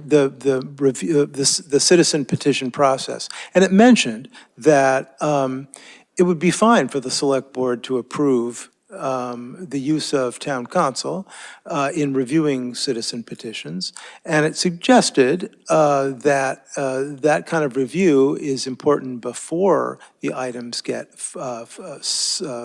taken out for signatures, because once they have signatures and it's filed, you can't change it. So the time to catch big legal errors is before that. But it didn't say anything about whether the select board had approved it or would approve it or should approve it. And I was, what you may have seen a memo from town council reviewing the gas leaf blower bylaw that Paul Campus put forward. I'd asked town council I'd asked John to have town council take a look at it. After that was done, David noted that this was not a decision that the select board had made to authorize town council time for this review, that it seemed inappropriate to him, and I promised I would bring it back to the board, not for this particular case, because that's water under the bridge, it's already been reviewed, but to take a look at, how does the board feel in general about town council review of citizen petitions, and if they're in favor of it, in some cases, are they in favor of it after the petition's filed, before the petition's filed, and how do we decide? I mean, if there's a year, this year there's only one citizen petition, but there have been years in which there were, 10, 12 citizen petitions, and do we automatically approve town council time for all that? And based on that feedback, we can consider whether we want to, write up a policy so that we're ready for next year. So this is a preliminary discussion. It's also an opportunity for me to understand if I violated the board's trust, which I think is, a concern of mine. That was certainly, David's reaction, and I do apologize for not checking that out more carefully with the board before it went forward. Seems like hearing from David first would be entirely appropriate, since I used your name a bunch of times. So I don't think you violated our trust, but I did have some concerns about this. And in the past, we had an understanding. I don't know that it was a policy. And so because it wasn't a policy, it could there are different interpretations and things of it. So I think, what happened is happened. I think that from my point of view, using town council on any citizen's petition before it has its signatures is something that we should not do without a vote of the full board. And I say that for several reasons. And the reason why we had this understanding previously, it's a waste of money on our part to have council review these things, which may or may not get the signatures and come up in the town warrant. And to make them legal, often it requires hours of work. Second is that citizens may propose anything that they'd like, but it may not be something that the board agrees with, right? Mm-hmm. And we're using our attorney to help something happen that we don't agree with. And not only that, paying for the privilege, right? And so that's the second thing. And the third thing is citizens' petitions inherently do not have the public process of things that we do, right? The leaf blower potential bylaw did have that, but only because we considered it for a while to have our own warrant article. But citizens have often put in a lot of petitions where they didn't know us, it didn't, notify us till after the fact. It doesn't have any kind of public process.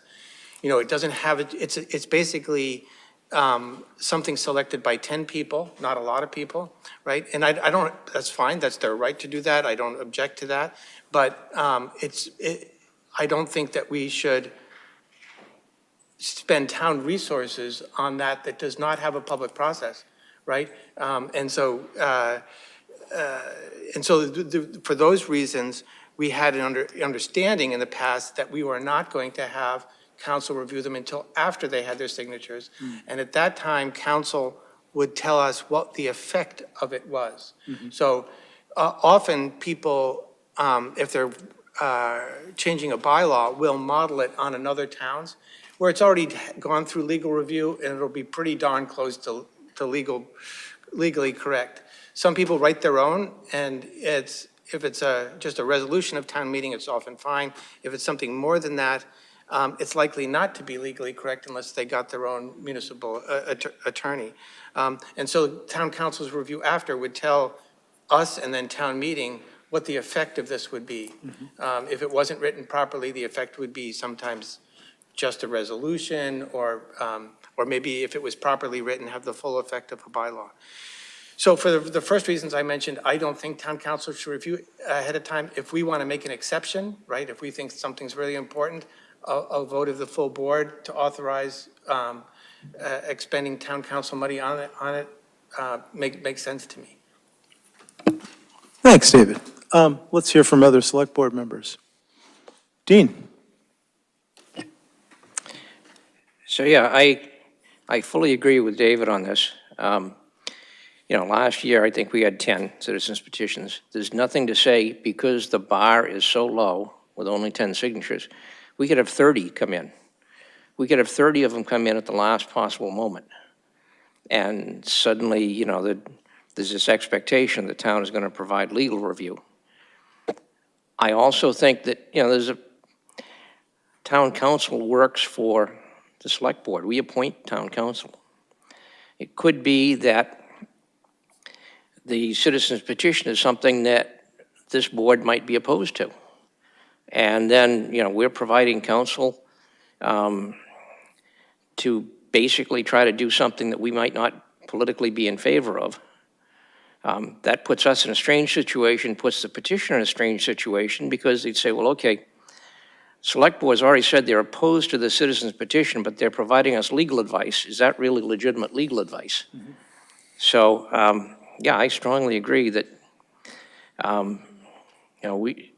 I certainly encourage people to submit citizens petitions, but I don't think, other than the 10 people that signed it, I don't think the rest of us should have to pay for, pretty expensive legal review. So I 100% agree with David on this one. Brian, Alyssa? I'm completely in agreement with David, and I think getting your own separate attorney to look at things is better than using town attorney. I would agree with that as well. I think it's fine to have the information in here that we may ask for an opinion as to the legal effect. So that is the second paragraph in section 4.1. But I think that the last paragraph is problematic. The legal review should occur before the petition is offered for signatures, for the reasons that David said. I didn't have an indication of why we were reviewing this, so I made a couple of other notes. The obvious one is that Board of Selectmen should be changed to Select Board, but also there are a couple of terms, if we're going to consider making this official, because I think that this is, when I brought forward a citizen's petition, I was very disappointed not to have a guide available for me on the town's website. I had to go to another town's website to find a very nice and thorough guide, so I think we should have one. So the terms home rule and local option are used, but they're not defined. And also, there's no indication in this guide, where do you go to get this form that you will put your citizens petition on and gather signatures? So I think that adding the information to get it at the clerk's office would be really helpful to make this guide helpful. Let me summarize some of what I've heard and add some additional points. I did hear very strongly from everyone that the only time we want to have town council review language for a citizen's petition is if we vote on it beforehand. So I'm totally comfortable with that. The additional thing I heard from Melissa was, well, why don't we at least have some, up-to-date useful information so people can navigate this process? So the good news is that our moderator is creating a new version of this document, and I'm sure that our comments, like if she hasn't already taken that into account, your comment's going to be helpful for a future revision.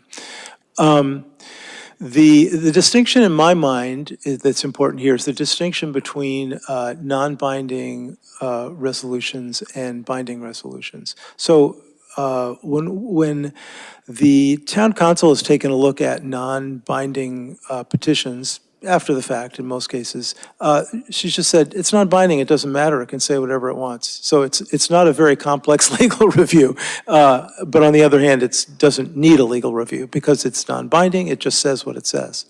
It's the binding articles that are of concern to me, that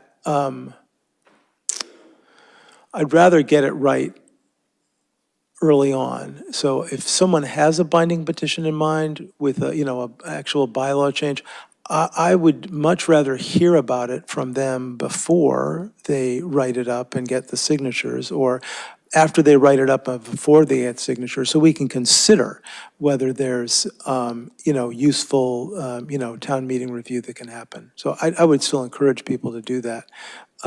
I agree that ultimately this is their responsibility. So there may be times when we either can't or won't offer town council, either because we disagree with the petition, or because it's too complex, or because we don't think it's needed. I think those are the main things. Yeah.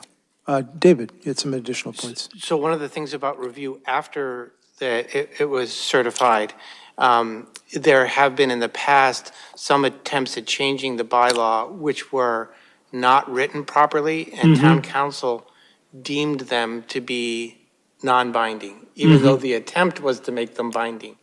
And so that review after the fact is to let town meeting know what the effect of this is if town meeting passes it. And that's important for us to do, and I think that's in the legal interest of us and the town to do that for everybody. But the interest is not in getting it passed, right? If someone, puts a bylaw change that says we can only buy electric police cruisers, well, maybe this board doesn't agree with that, right? And we certainly don't want to offer them legal advice to help them do that, right? If we agree with something, we can do it ourselves, right? So, these are for and by citizens, all right? And they're not, we don't have to I don't think we need to insert ourselves in the process at all. I do think it's legit, and it has happened a number of times, it almost happened this year, but didn't quite, where someone has approached us and said, would you consider making this a bylaw adopted by this Board of Selectmen, Select Board? And I think that's perfectly legit, and if we say, no, we're not interested in doing that, and we're not, or if we do, that's fine too. But I think that's, up to the, person making the request of us. So let me extract one thing from what you said, David, which is that I think what you're saying is that routine town council review of citizen petition articles after they're filed is a good idea. It should be a routine, a normal part of doing business. Okay. Yes, and occasionally she's found something that goes against Massachusetts general law, and she says, Right. you guys at town meeting can pass this, but if you do this paragraph, it can't be. Right? It goes against Massachusetts law. Yeah. Okay, good. Alyssa? So I would just add to my earlier list about defining home rule and local option to also define non-binding. Yeah. So if we're giving the town moderator feedback on a guide, making the distinction between binding and non-binding. And I also want to give a shout out to the staff in the clerk's office that they act as a source of information. So when I went to pick up a form, I got a lot of information from Eva about what to do, what not to do, be careful. A lot of times what you write doesn't do what you think that you're doing. So she suggested that I talk to town staff. I met with the town manager. So that's another step in this process that is very helpful for people bringing forward citizens petitions. So thanks to John, the clerk's office. Okay, great. John has a thought, too. Yeah, the town clerk's office is a primary source of information about this stuff. I guess I just wanted to clarify that this is not a document that the moderator is developing or has developed. This is a draft document from our files, which we thought would be helpful for this discussion. Okay, so I was confusing that with a document that the moderator said she is in the middle of writing. I didn't realize that they were disconnected. Okay, great. That's helpful. David? Should we update this document? We could. Should one of us draft something? We might want to do it in cooperation with the moderator if she's in the middle of, writing something. There might be a lot of Or in overlap. cooperation with staff? Yeah. The thing is, if it's the moderator's document, we can't approve it or. Right. We can endorse it, I suppose, but we don't get final edit on it. Right? Yeah. If it's our document, we can get final edit on it. And the town moderator can reference it if she wishes. So I don't know if it's the sense of the board that we want to do something.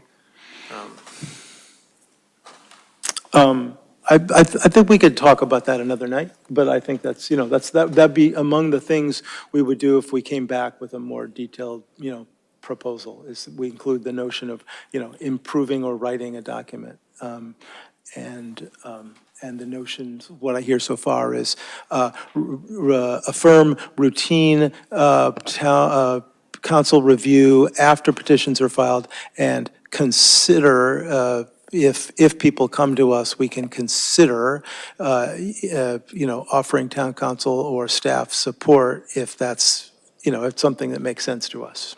Okay, and that could all be part of a future motion. We got a while before there's another town meeting, I hope. Yes, there is one online person. Good. But we're not making a decision. I don't know if I'd be curious, especially if it was someone who had, I don't know, filed a lot of citizens petitions in the past and might have had a perspective on this. Is there still a hand up? Yes. Okay.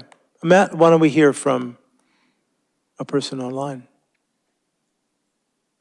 Of course. I believe this is Tara from earlier, but it is a call-in user. They should be able to identify themselves now. Yes, this is Tara, and yes, I have some experience filing citizens petitions for town meetings. I just want to make it clear to people that the forms aren't actually required. You can submit almost any form as long as the language is clear and the signatures are readable. However, most towns have a standard form.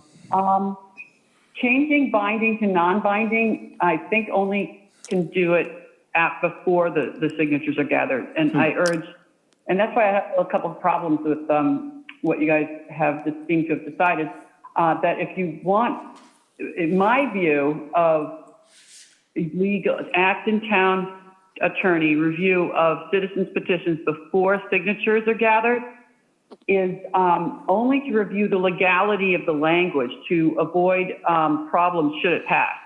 I don't want the town spending a lot of legal money reviewing citizens petitions before signatures are gathered. However, I feel like it can avoid a lot of problems because if it goes to town meeting and that's what the town manager told me way back when, is that they wanted to look at it first and they had to be careful not to sway, me or advocate for this or that, but just to say, a couple of, if you change this word, I think you would clarify the language. If you, the town may have problems carrying out this if you had this language that way. So it was to save the town money. It was not to give advice. It was certainly not advice at all. Then I wanted to just say that somebody made the comment that the not doing it through proper process. Well, this is the proper process. This is citizens petition is a guaranteed constitutional right afforded so that there's a check and balance on power, so that if citizens don't like what their town government is doing, they can go to town meeting directly. I think I've said all I've got to say. Refusing to view it after the signatures could be viewed as a political activity to sway the vote. So I urge you to reconsider what you said, but perhaps have people come to the, because there's also the concept of chilling free speech and chilling access to the ballot, that if you put a process in place to get such an administrative review ahead of signatures, sometimes is, you've lengthened the time now for the warrant to be open, which is great. But if you could have a process to submit these draft petitions for just a cursory administrative review before signatures, I think it'll help everybody out. Thank you. Thank you. And thanks, everyone. That was a really helpful conversation. We can come back with a more fleshed out proposal now that we've heard from everyone. Okay.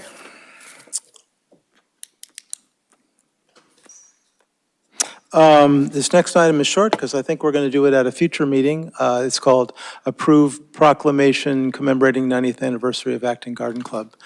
Dean, you want to say something about that? Yeah, as we've discussed in the past, there's going to be a celebration, dedication of the new garden at the front of Town Hall on May 1st. The people will see more work going on there. There's going to be an installation of what I'd call a sculpture. All of that is being funded by the Acton Garden Club, who provide tremendous amounts of volunteer labor for the town, not only out there, but in other locations. The reason we're passing over at this point is mea culpa. I didn't have the petition, the proclamation drafted in time, and I will bring it back at the next meeting in March. Thank you much. David? Just so I can plan to attend, do you know when on May 1st? I believe it's 10 a.m. Thank you. Okay, the next item is called Approve Revised Fee Schedule for Fire Department. John, take us into this. Thank you. Yes, I think at the last meeting, we had an overview of some of the fees that we charge in both police and fire and led to some discussions and questions. And I think what we have for you tonight is a recommendation to update the fire department's fee schedule. In some cases, it hadn't been updated in the 90s. In some cases, since the 90s rather. In some cases, we've made some changes in 2013. But in any event, the fees that we charge now do not reflect the cost that is incurred to provide the services, and the proposed fee schedule changes are being recommended to do just that. For the most part, all the fees that were $25 were changed to $50, and there were a few areas where we weren't charging a fee at all. One is system disconnect, plug out, plug in. We're going to continue to not charge for that. That is something that the fire chief said specifically she didn't want to charge for because even though it incurs a cost, it's a very valuable training opportunity for the people that work in the department. And so she wanted to make sure that there was no disincentive for that to happen the way it has been. None of these other things are meant to be disincentives either, but I think they're also pretty customary fee amounts for anyone that does business in nearby communities. And I don't believe any of these would be a surprise to the people that use them. One thing I just wanted to mention, we mentioned open air burning permits last week, or last meeting, which I guess was last week. That is not, we're not proposing a fee for that. We're proposing to continue to use the online system, which we've recently implemented, and have that be a zero fee, because again, it creates an opportunity for us to know where people are burning and to give them a little bit of an opportunity to learn about the rules that we need them to follow.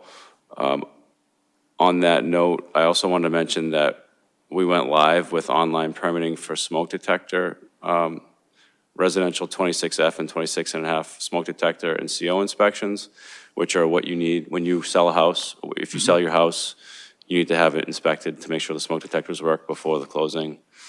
And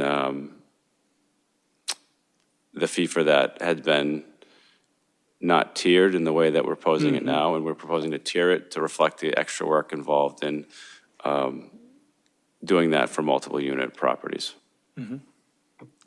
If there are any questions, the fire department had very busy afternoon. I did send a message to the board that there was a active fire scene earlier this evening, which is totally stabilized, but the deputy fire chief needed to stay there and sort things out, so he can't be here tonight.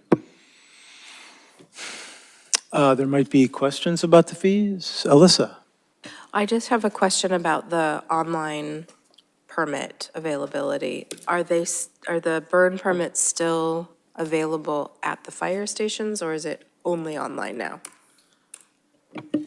Well, we are going to, you can always come to the town, to the office, and they'll help you get that. We're setting up a kiosk that you can do it there online, but at the office, so does that answer your question? What office? The fire department, the public safety facility on Main Street. Because we used to go down to the South Acton station. When was that? Walked out. How long ago was that? Years. Yeah, well, I think for the last few years, I think they've been run through the public safety facility, which is the fire chief's administrative office. And that'll continue to be an opportunity, but you can also do it from the comfort of your home, or from your iPhone, or from your Droid, whatever you have. Okay, let's all go burn something. David? That's not the intent of the fire Oh, department. okay. I just wanted to ask about the cost per page of copies. I didn't know the fire department did copies. That's actually a great thing. Is that, you're laughing, is that not a real thing? I spent a lot of time on this. That's one row that I didn't spend too much time on, and I just left it the way it was. So I could certainly look into that and why we're doing that or why that's listed, but I figured it was for a good reason. So that's a super service for residents, I think. I was I just wanted to confirm that that's our actual cost. I would like that fee to completely cover the cost of the copies, but not exceed that by much. So if it actually costs us only 25 cents a page or 20 cents a page, I would rather see us charge that. Because often, people may not have access to a copier and they need to, there are lots of legal reasons and other things that they need to make copies, and and they might need to copy 100 pages at a time. So I think that's a super service. I would just like it to be at cost, and 50 cents per page strikes me as being over cost, and so I just like to verify that. So I do not want to provide that service out of the fire department. If that's a service that the board wants us to provide, we can figure that out, but that's not the intent of this. They have other things that we need them to do. I think this is probably a legacy fee for when we weren't charging for 21E information requests, and maybe we should have just removed that, because if you look, 21E environmental information requests, maybe that's what that 50 cents per page was. I'd rather not have this sidetrack, I think, a pretty good proposal. So if the board's interested in removing that until another day, I'm happy to do that. But the intent certainly wasn't to provide a copying service out of the fire department. We do have that in other places, which I can expand on another time. David? Yeah, so I think that's fine to strike that from this proposal, and whoever makes the motion can propose to strike that. And I would be interested in knowing what that fee was wherever that service is. I could guess where that service is. This is from back in the day when Alyssa used to walk down to the South Acton station. It makes perfect sense, though, copies for you. When you go in and get your septic plan, you make a copy and get charged. So. Okay, so we're not going to propose to change that. It's not going to be. Used to anyway. Yeah. I would like to strike that line from the. From the list. 2013. So I mean, from the- whoever moves, I would vote to approve without that line. Sorry this is taking longer than it should, but are we sure that this 50 cents per copy is not for related documents like that 21E environmental information request? Like maybe that's a fee, not so you can come in and copy your, college application because you don't have a printer at home. This is how much copies of whatever documents you need a copy of. If it's not, back in the day, there was a carbon copy of our burn permit and the fire department kept one and we took the other one home. This might be a necessary thing. So unless you're certain that it's not needed, I wouldn't be comfortable striking this. And for anybody listening, the copies are cheaper at the library. And the copy machines are in a public area, and I'm guessing at the fire station and the public safety facility, they're in an office where public is not normally allowed to go. David, you okay with the notion of, okay, yes, okay, we're going to keep that in there, but we're not going to try to advertise to people that they should bring their, big documents down to the books, yeah, okay, good. Perhaps there's a motion to accept these new fees? So moved. Second. Okay, any more discussion? No, all those in favor, please say yes or aye. Aye. Aye, okay, that's unanimous. Thank you, everyone. Thanks. Yeah, we get a little punchy after 9 o'clock. But it's only 9 o'clock, so it's all going to work out. The next item is number 10, approve Economic Development Committee updated charge. Well, we talked about this once, and we suggested a few small changes, and Fran took that back to the EDC and has come back with a slightly updated charge. Anything you need to say about it, or did people get a chance to look at it? Did you get to look at it? Because I don't think there's too much to say about it. There's highlighted in yellow is just stating that the Economic Development Committee, EDC, serves as an advisory committee of the Select Board. In advising the Select Board, the EDC seeks to. And it goes on and lists what is in the previous charge. Yay, thumbs up. No concerns, okay. Why don't you make a motion about it, Fran? So I move to approve the EDC's updated charge. Second. All those in favor, please say yes or aye. Yes. Aye, okay, that's unanimous. Yeah. Thanks for hanging in there. Go attract some businesses. Yeah. Okay, now we have approved resolution in support of paint stewardship legislation. And we're going to hear from Rob on this. And Rob's already gotten the speech about keeping it short, so he knows the routine. Come on up, let's talk to us. Thanks for your time. Press that little red button there. There you go. I appreciate your time. 2 years ago, we asked you to send a letter to the legislature in favor of product stewardship. The big picture is, and that's from my basement, by the way. We all have a closet or a basement shelf that looks like that. The problem materials we have to deal with include paint, mattresses, electronics, certain other materials that towns end up paying a disproportionate fee for the disposal or recycling of these products. They're kind of confusing because we're told not to discard oil-based paints, take them to hazardous waste day. But people don't know what's hazardous, what's oil-based, what's latex. And they're sent home if they have latex. Oh, no, you can dry it up with kitty litter. And very confusing. So the model of this legislation is that consumers would pay an extra fee of about $1, up to $1, depending on volume, which the producers, the manufacturers of the paint who want to sell it in Massachusetts would then have to safely recycle or dispose of it.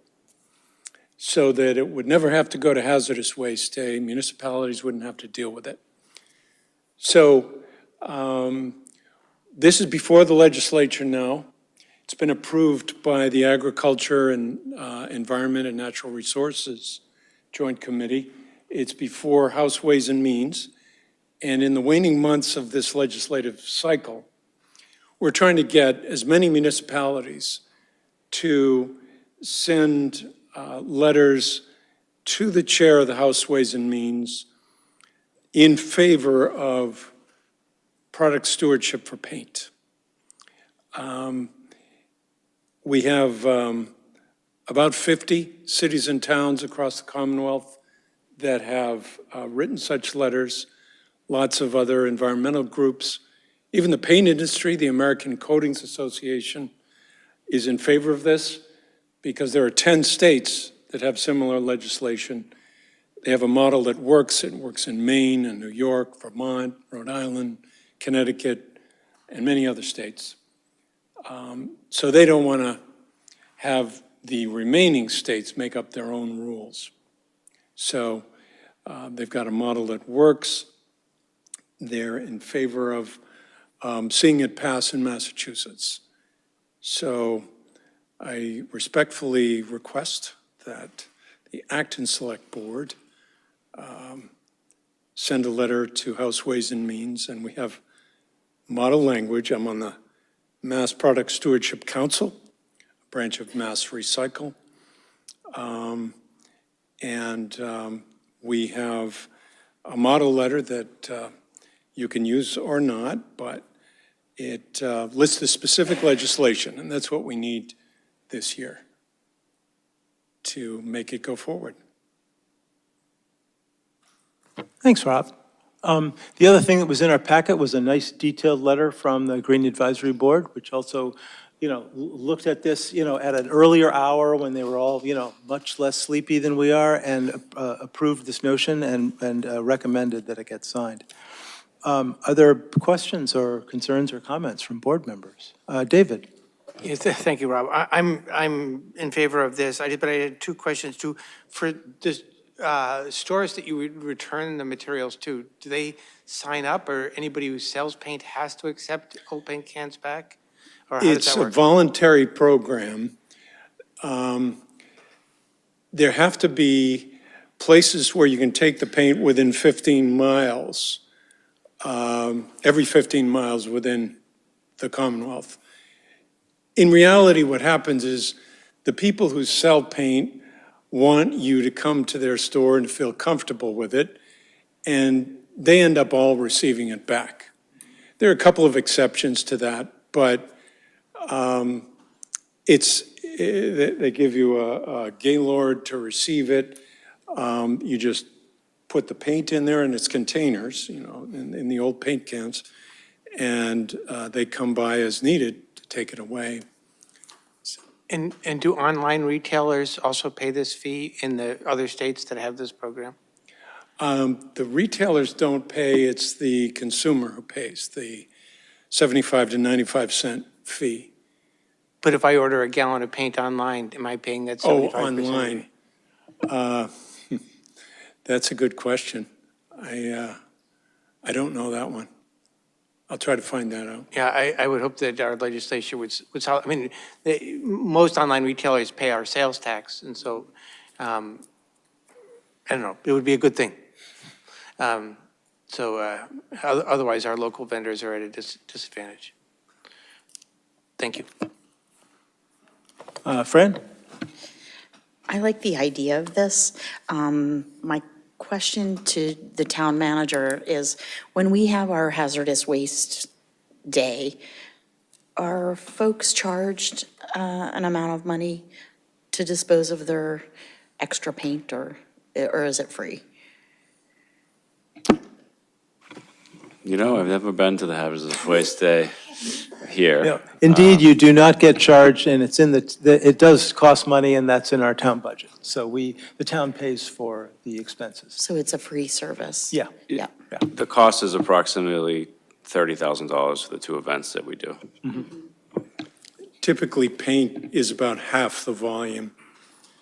So it's, I don't know, $10,000 to $20,000, the cost to Acton for paint disposal.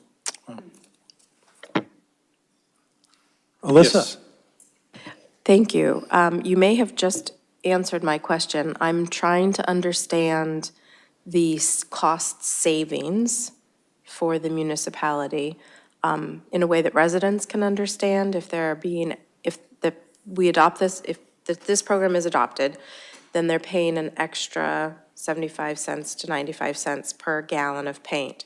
So the cost savings comes in because the town no longer has that hazardous waste cost because half of the volume is paint. Okay, Yes, that's right. all right. So the consumer pays, not the taxpayer. And then the town saves, not necessarily the taxpayer. Also, the town, they're not pros in handling this. They have to bring in Clean Harbors or another hazardous waste managing company. This gives the paint manufacturers a good incentive to make the paint safer because they're the ones that are going to have to take it back and refurbish or recycle it or safely dispose of it. Yeah, so the slide that you didn't show tonight, because you were told to be quick, was that much of the paint gets reused. Which is what Yes. happens in the community. People offer up half of their gallon of paint for somebody else to use. But that's not where the savings comes in. It comes in from the lower volume on the hazard waste day. Okay, thanks. Are there any concerns with us proceeding to a motion and a vote on this? David?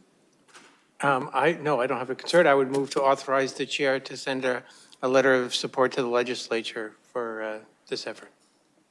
Cool. Second. Great. Any concerns about the form that's presented here? Because that'll sure make it a lot easier for me. No concerns? Okay. All those let's see, we had a motion. Did we get, and we got a second? Okay, yes. All those in favor, please say yes or aye. Aye. Okay, that's unanimous. Rob, we're going to sign it, we're going to send it on, we're going to be the next town that's participating in this. Excellent. Thanks. Come back with some other product next year, right? Yeah. Yeah. Okay, we're getting down to the closing turn in our race to finish. Approve the Massachusetts Interlocal Insurance Association Health Benefits Trust Agreement and Business Associate Agreement. And as a reminder, we've already agreed that we want to move to the Maya program. This is simply the actual, signing on the dotted line part. John, is there anything you want to tell us about this, all these cool acronyms and names? Yeah, thank you. So in the packet, which was added, I think, Friday afternoon, are the trust agreement and the other agreement that I'm asking the board to sign or authorize me to sign, are the two documents that were required for us to enter into the Maya Trust, which essentially would be replacing the one that we're in now, the Health Insurance Trust. The exact mechanics of being in two trusts at the same time, we're going to continue to work through that. We have a meeting with council next week, so I guess what I'm asking for is for the board to approve these being signed when it's the right time to do that. And just in case we figure it out before your next meeting, I'd like to be able to sign these to get this program in place because we need to do open enrollment and all the other things that need to happen to have a successful implementation of a totally new health insurance program for all of our employees in the short time period that we're working in. So if there are any questions or comments or concerns about the agreements as presented, please let me know, and I will do my best to answer the questions. Are there questions? David, for example? So it looks like one of these documents is signed by you and the other is signed by us. And so if you're not quite ready, are you going to have Lisa call us to the office to sign? That will be something we sort out. I don't know. Yes. Or we can use the digital signatures, or we can figure that out. I think the issue that I have is just is the content, and is there anything about the content that you're concerned with? And I understand if you're not available for a period, we can work around that for signatures. Sir, So I don't have any concerns, I just have a curiosity question. I noticed that some of the original trustees were town managers. So if Acton is a part of this trust, then do you have in the future the ability to be one of the trustees, or is that a conflict of interest? Well, I don't know that it's a conflict of interest. I think the trustees are appointed by the people, the participants of the trust, and it has to be one of the participants of the trust. So if Acton becomes a part of the trust, then Acton representative could be appointed as a trustee. It doesn't have to be a town manager. I don't know if that list is all town managers. It could be anyone from that organization. So I guess to answer the question that may be looming, I'm not interested in being a trustee at this time or in the near future that I can envision, but that is certainly a possibility.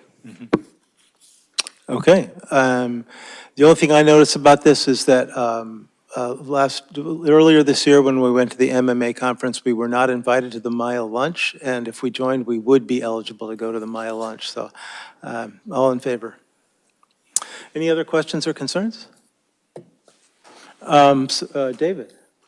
Do we need a motion? Yeah, sure. We need a motion to authorize the manager to proceed to get these signed at the right time, or something like that. Does that sound about right, John?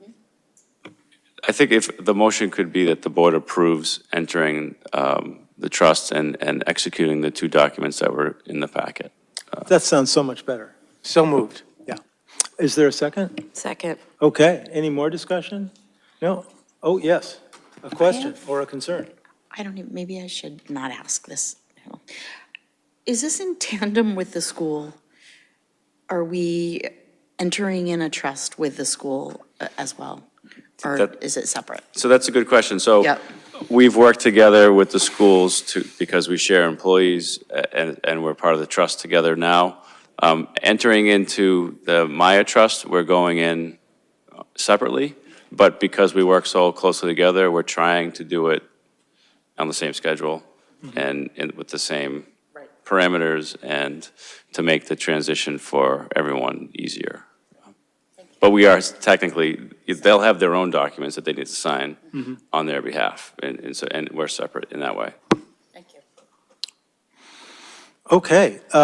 Motion's been made and seconded. All those, oh, Lisa has another thought. No. It got seconded by, No, I don't think I seconded it. Yeah. I didn't second it. oh, okay. That is my scratchy voice. Okay. Yeah, that's, okay, great. I'm glad someone remembered. All those in favor, please say yes or aye. Aye. Aye. That's everyone. Another unanimous decision in the interests of the town and its employees. Okay, the last one. This is one of those, chair optional things that I'll stick at the end of a meeting if I think the meeting isn't going to go till 11. This is, and I have notes about this one, so I don't just ramble on. This is, yes, I'm sure there'll be at least one person who wants to speak. But let me do my little piece first. It's back here. Okay.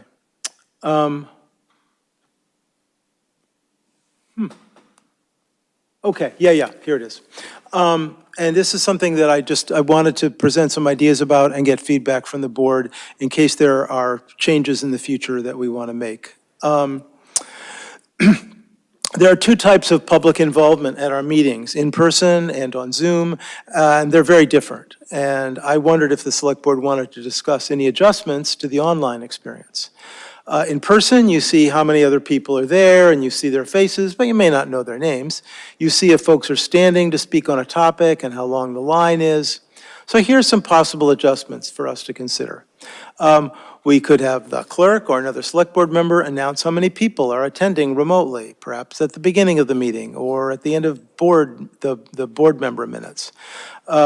We could have a screenshot periodically inserted or just shown once listing the names of attendees. So you would need to warn people first that that was going to happen. We could have it be that when people are invited to speak, we also invite them to turn on their video. So in sort of order of less radical to more radical, we could change to a regular meeting instead of a webinar. We would need to increase our screening practices, perhaps a waiting room, certainly keeping sound and video off by default. In a situation like that, all those names would be on the screen, so we would need to manage that in some Zoom-like way, such as pinning the board screen so that it stays large and primary, and the other participants are, small. Or turn off showing people that don't have their video on, which would be most people, because we probably wouldn't allow them to turn their video on. Those are my initial thoughts. I will confess that this item came up because Franny showed up to a number of select board meetings and often spoke on this topic. So I would be happy to, if she's still in the audience, to give her 3 minutes to talk about it. Hey, there she is. You're not even online. That's so cool. Do you want to say something for up to 3 minutes?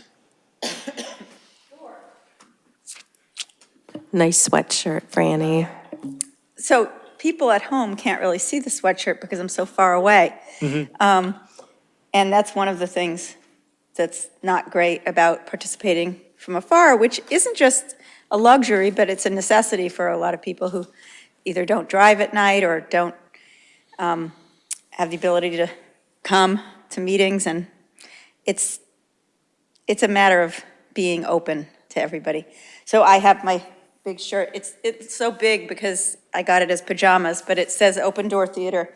We're putting on Wizard of Oz in the next few weeks. So I figured I'd use this as an advertising moment.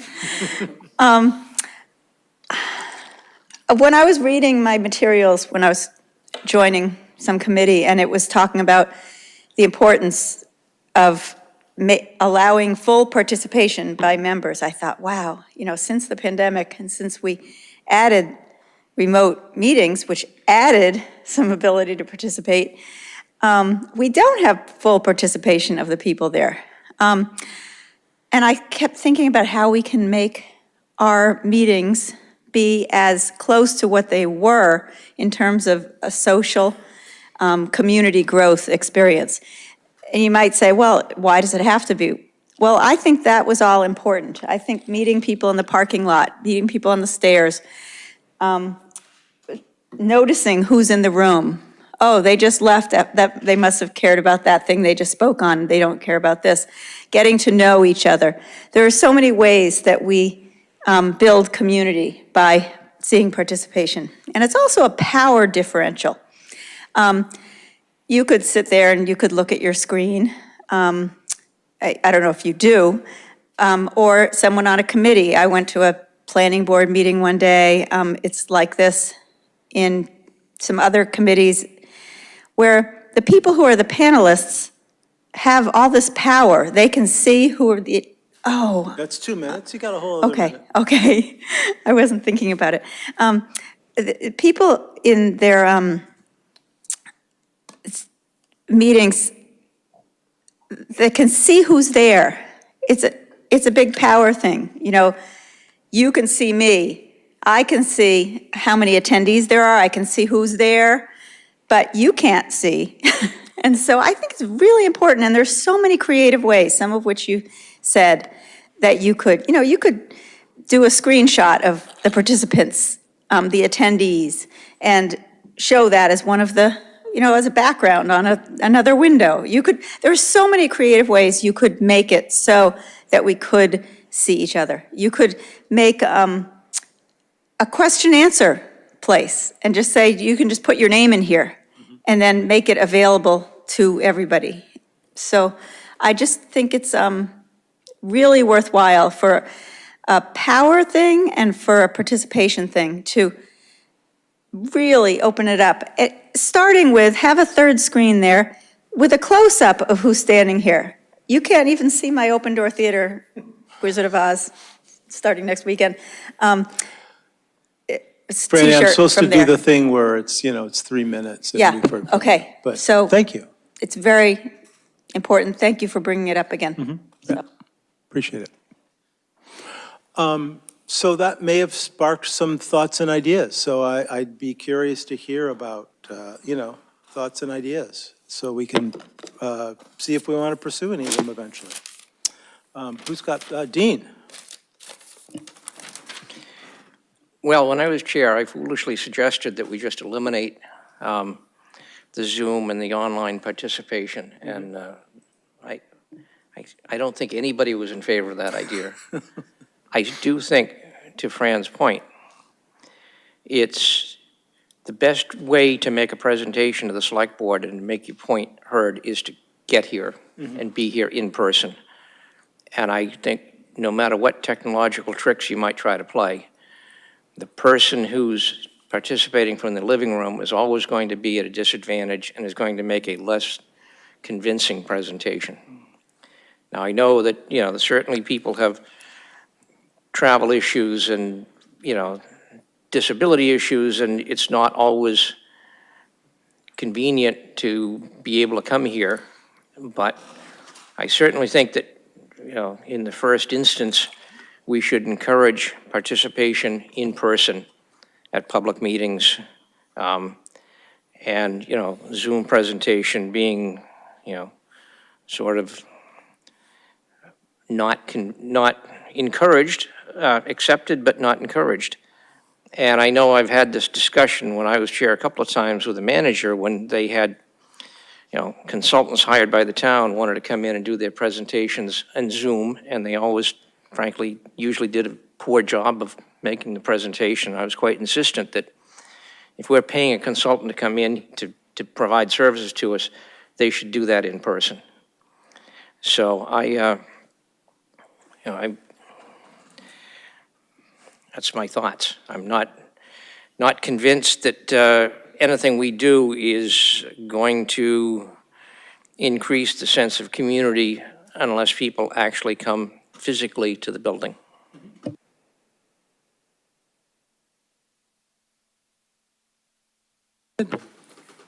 Yeah, I actually like the way we do it now, frankly. And I'd be happy to add,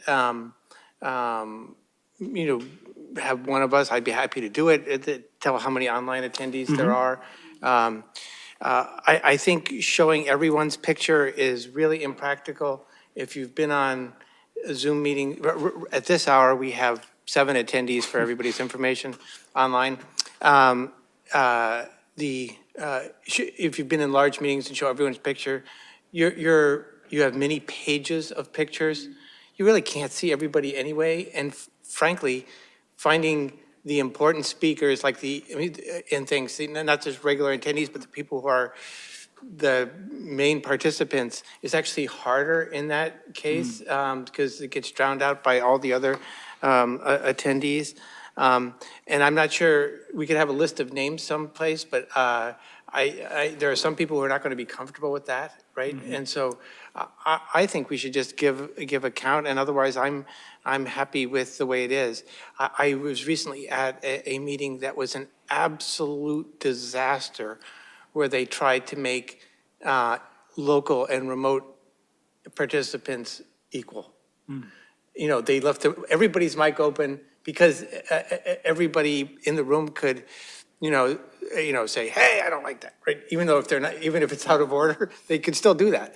And so they left everybody's mic open so everybody could do that. It was just a nightmare. So I don't agree with that. It's hard to do, and I think we've done a pretty good job of making it accessible to anybody who wants to participate remotely, and I'm very much in favor of that. Other thoughts? Yeah. Go ahead, Fran. What are you thinking? Well, I was thinking of the committees that we're liaison to and how I attend those. And I know sometimes I'm elevated to join in with the committee. Most often, I'm not elevated to a panelist, which I've gotten to really like. But I also think too, it's a distraction for the committee, where I'm just supposed to just sit and observe and take notes. I know one of my committees love to know who's in the audience, and they rattle off who is in the audience.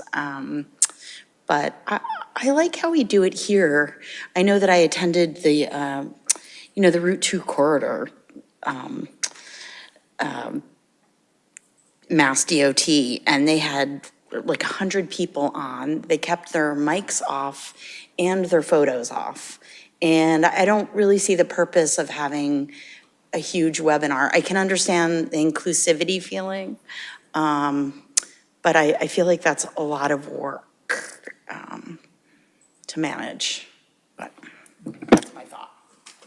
Thanks, Fran. Alyssa, any thoughts? So I just want to assure everyone, resident or presenter or paid consultant, that I find the commentary that is made online just as impactful on me personally as someone in the room. So I think that might be a little off-putting to folks who can only call in or Zoom in from home to feel that that their voices are not mattering as much to us. So I just, from my personal perspective, they're definitely impactful. So what Charlie said earlier, I'm paying attention to, and it's impacting my thoughts just as much as what Franny just said at the mic. Even though, usually the camera does zoom in on the speaker at this podium. I do really appreciate the aspiration to recreate an environment where you see who is in the room and how many people are standing at the mic. And although I appreciate that, I think that my reservations outweigh, I have a lot of reservations about security, and thinking about having people able to, turn on their video when they're speaking to us so we can see them face to face, by having a waiting room. And I don't want to go back to the high risk of having disruptive meetings. I think that the Acton Select Board for years has done a really good job. Just the lineup of our seats. I've watched videos of other select boards, and they're in literally a circle with their backs to the residents. So I think that this open, an open meeting law and local government, we're having a meeting, it's a select board meeting, right? It's not a meeting with the public, it's a select board meeting, and the public is allowed access. They have a right to be here, and at certain points in the meeting, during resident concerns, some of the agenda items at the discretion of the chair, who changes every year, public is invited to comment and participate. So I think that we're doing a great job, and I do appreciate that we can do some things. Like, I don't know who's in the room, because I'm not connected to Zoom. I have the DocuShare open so I can look, because I can't see the slides on the screen. So I'm looking and reading and scrolling basically what's in the DocuShare. But David, I can peek over and see how many people, I can't read their names from here. But if David can every once in a while tell us how many people are in the room, how many people have their hands up and are waiting to speak. And I don't know if we can fix this camera situation so it's always working when people come up to the mic. Please say something more, Fran. And I don't mean to speak directly, I don't see it as a power thing too. I see it as an efficient way to run a meeting. That's just my thought.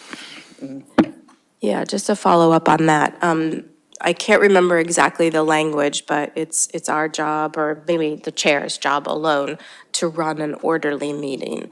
And so adding in all of, changing from the format that we use and adding in all of those items to make it feel more like everybody's here and on the same playing field, I think that would get in the way of your ability to run an orderly meeting. Thanks, everyone. I wanted to sort of review some of what I heard. Oh, great. Let's hear some online thoughts, too. Matt, let's let people speak. Of course. First is going to be Corin Hogseth, and I apologize if I've said your name wrong. That's no problem. My name's Corinne. Thanks for letting me speak. And now, this is the first time I've ever spoken to you remotely. Usually when I have something to say, I show up. So what's unusual is I'm looking at my name now instead of you, folks. So I didn't expect that. What I want to say, though, is that I hope that you will not do anything to impede participation in your meetings. The meetings are sparsely, the attendance is already sparse enough. We know people have mobility issues. A lot of people don't want to sit for 2 hours and 45 minutes to talk about the 13th item on the agenda. And so I've been able to multitask while I've been sitting here. I love the idea of showing the names of the people who have dialed in, the participants, so you see who's around you, just as you would if you were in the room. So I think that would be a great idea to implement. And I hope that, I understand this is all at the discretion of the chair, but I really hope it will become just a standard accepted practice. I think it's really unfortunate what happened on the school committee this year, where the chair decided to restrict public participation. I hope that won't happen here. But I'm glad to hear the comments that it doesn't sound like anybody really wants to do away with public participation via Zoom. So thank you. Thanks, Corinne. Matt, who's next? Next is the call-in user from earlier. I believe this is Tara, but they can let us know. Hi, it's Tara, yes, and I don't want a close-up on me. I also don't want Zoom getting my name. They can go to DocuShare after the minutes are published. I don't want people typing my name in or using town time to input data into Zoom. Let them go find it on DocuShare. They're a private corporation. There's already an issue with, I think, the town using that. I like the idea of knowing how many people and knowing when it's changed. So if it's 7 and now it's 8, now it's 6, that's not a problem. But if it's 40, please let us know. A nightmare for some is a wonderful dream for others. A facilitator can shut people off. I think group grumbling is valuable to the process. I thank Fran for making the point about a liaison who is supposed to be observing, not acting like a member. I thank Alyssa to your commitment to inclusivity, or all of you guys, inclusivity, I love that. Anyone can come with a camera and live stream the audience and post it online. And lastly, I will definitely show up if you let me present. Thank you. Thank you. And there was another name that came in? Yes, Mr. Chair. Charlie Cadlip. Great. Charlie, you should be able to speak. Yes, it's me. Having spent a lot of time in person at town meetings, I know it's preferable, but it just so happens that comes a time when I can no longer do it. So I appreciate having the possibility, having the privilege of participating in your meeting via Zoom, and I hope you will continue to make that available. The select board is the most important board or committee in town, and it should set an example on how to run an open meeting, and allowing participation from via Zoom is part of it. Thank you. Thanks, Charlie. I've appreciated your participation a lot. And because you've been around for so long, I can visualize you when you speak, even if your camera isn't on. So I feel like you're here. Is there any more online requests? No. Oh, and how many people are left online? There's still 7 people Okay. online. Okay. And 4 in the room. Okay. Just to summarize some of what I heard. David offered to occasionally, in some appropriate way, let us and the audience know how many people are here, and he just demonstrated that. So clearly he knows how to do that, and it didn't take a lot of time, and it adds some extra sense of, what kind of community we're in. The other thing I heard was there are so many advantages of being able to meet in person. So when people can do that, it's a great thing. It really helps with the level of communication, both verbally and non-verbally. It suggests to me that from time to time we remind people that, for example, the taxi program is made for this. The taxi program that the town has allows people to get places and get home after the regular hours of the van. So if there are people that have transportation issues, they could look into the taxi program, which would bring them here and then take them home afterwards. What else? There was a lot of, enthusiasm for continuing the online option, even if it isn't ideal. But it allows people to participate who can't otherwise participate. And that we can continue to try to make it better, but it's not bad. I heard that. People like it. The other thing that I took out of this that wasn't said out loud, but it was implicit to me, is that there's a lot of people that really appreciate being able to have informal conversation time with, select board members. It's, we end up, knowing things, we have experiences that we can share, people have questions. So any opportunity that we have to be out in public with our select board hat on and talking to people is a good thing. Alyssa's managed to have office hours from time to time. I did it once. I wish I did it more. We may have events even coming up in the near future where a couple of us show up to talk about the override or to join John at the Java with John event at the Senior Center. So there's a lot of opportunities for us to get out there and have that kind of important, more informal time with people that, it's hard to fit into a meeting like this where we have, lots of agenda items and, it gets late and we do the best we can.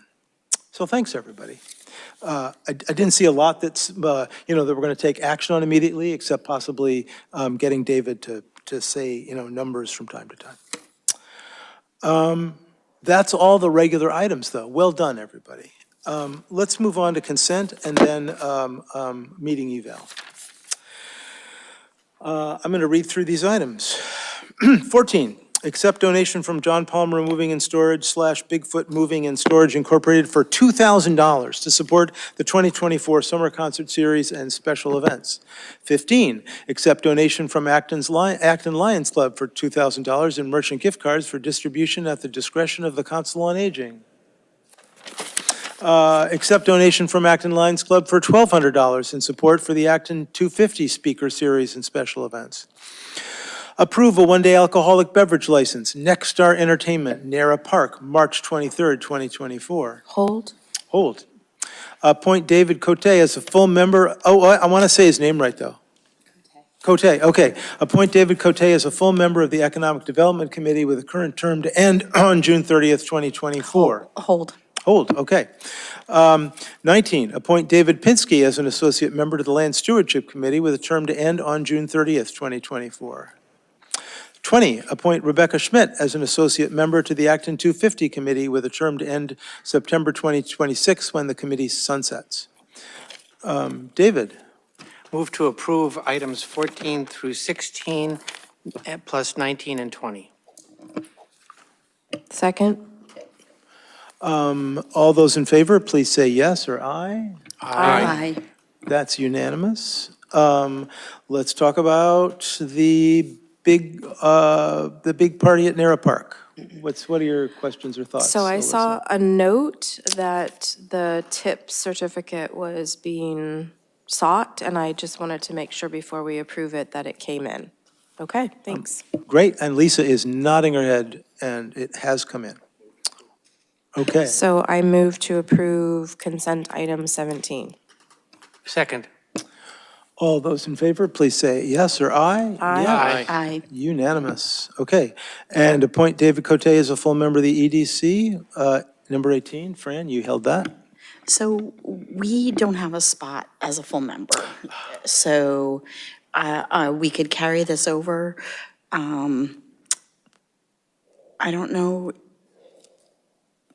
The EDC has had some discussion with, de-elevating, is that a word? The liaison from planning and FinCom to associates. So that would free up an extra slot, and a full member. But that's a conversation for another day, I think. Okay, so you'll come back after this is resolved in some way. And Yeah. we might be changing things about your charter or Right. taking people down the escalator.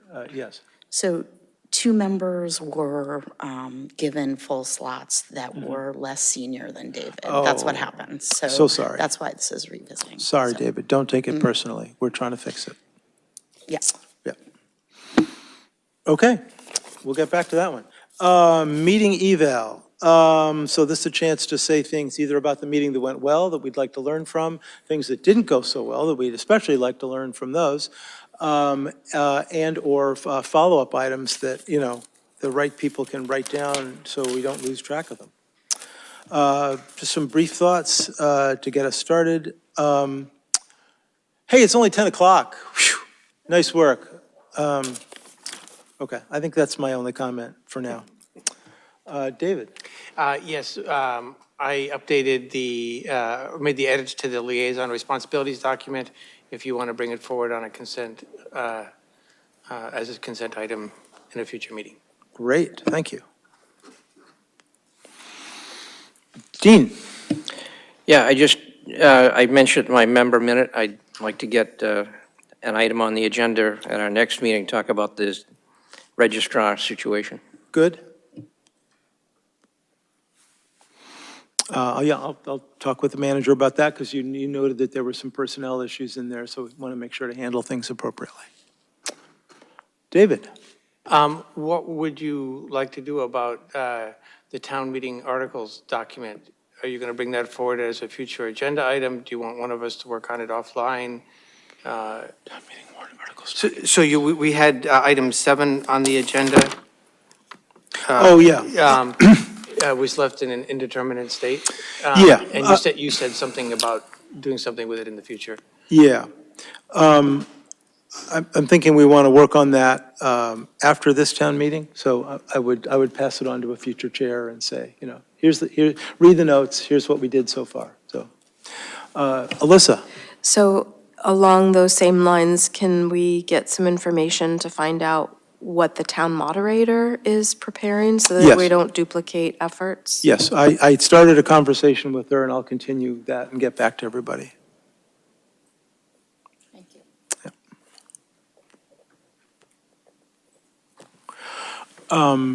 Yeah, she said it was on her webpage, but I didn't see it there, so I'll pursue that. Other thoughts about things that went well or didn't go well? John, Tom, Lisa, any thoughts? We better go quickly if you want to be done before 10. Okay, let's stick to I that move schedule. to adjourn. Okay. Second. All those in favor, please say yes or aye. Yes. Aye. Aye. Okay, we're done. Thank you, everybody.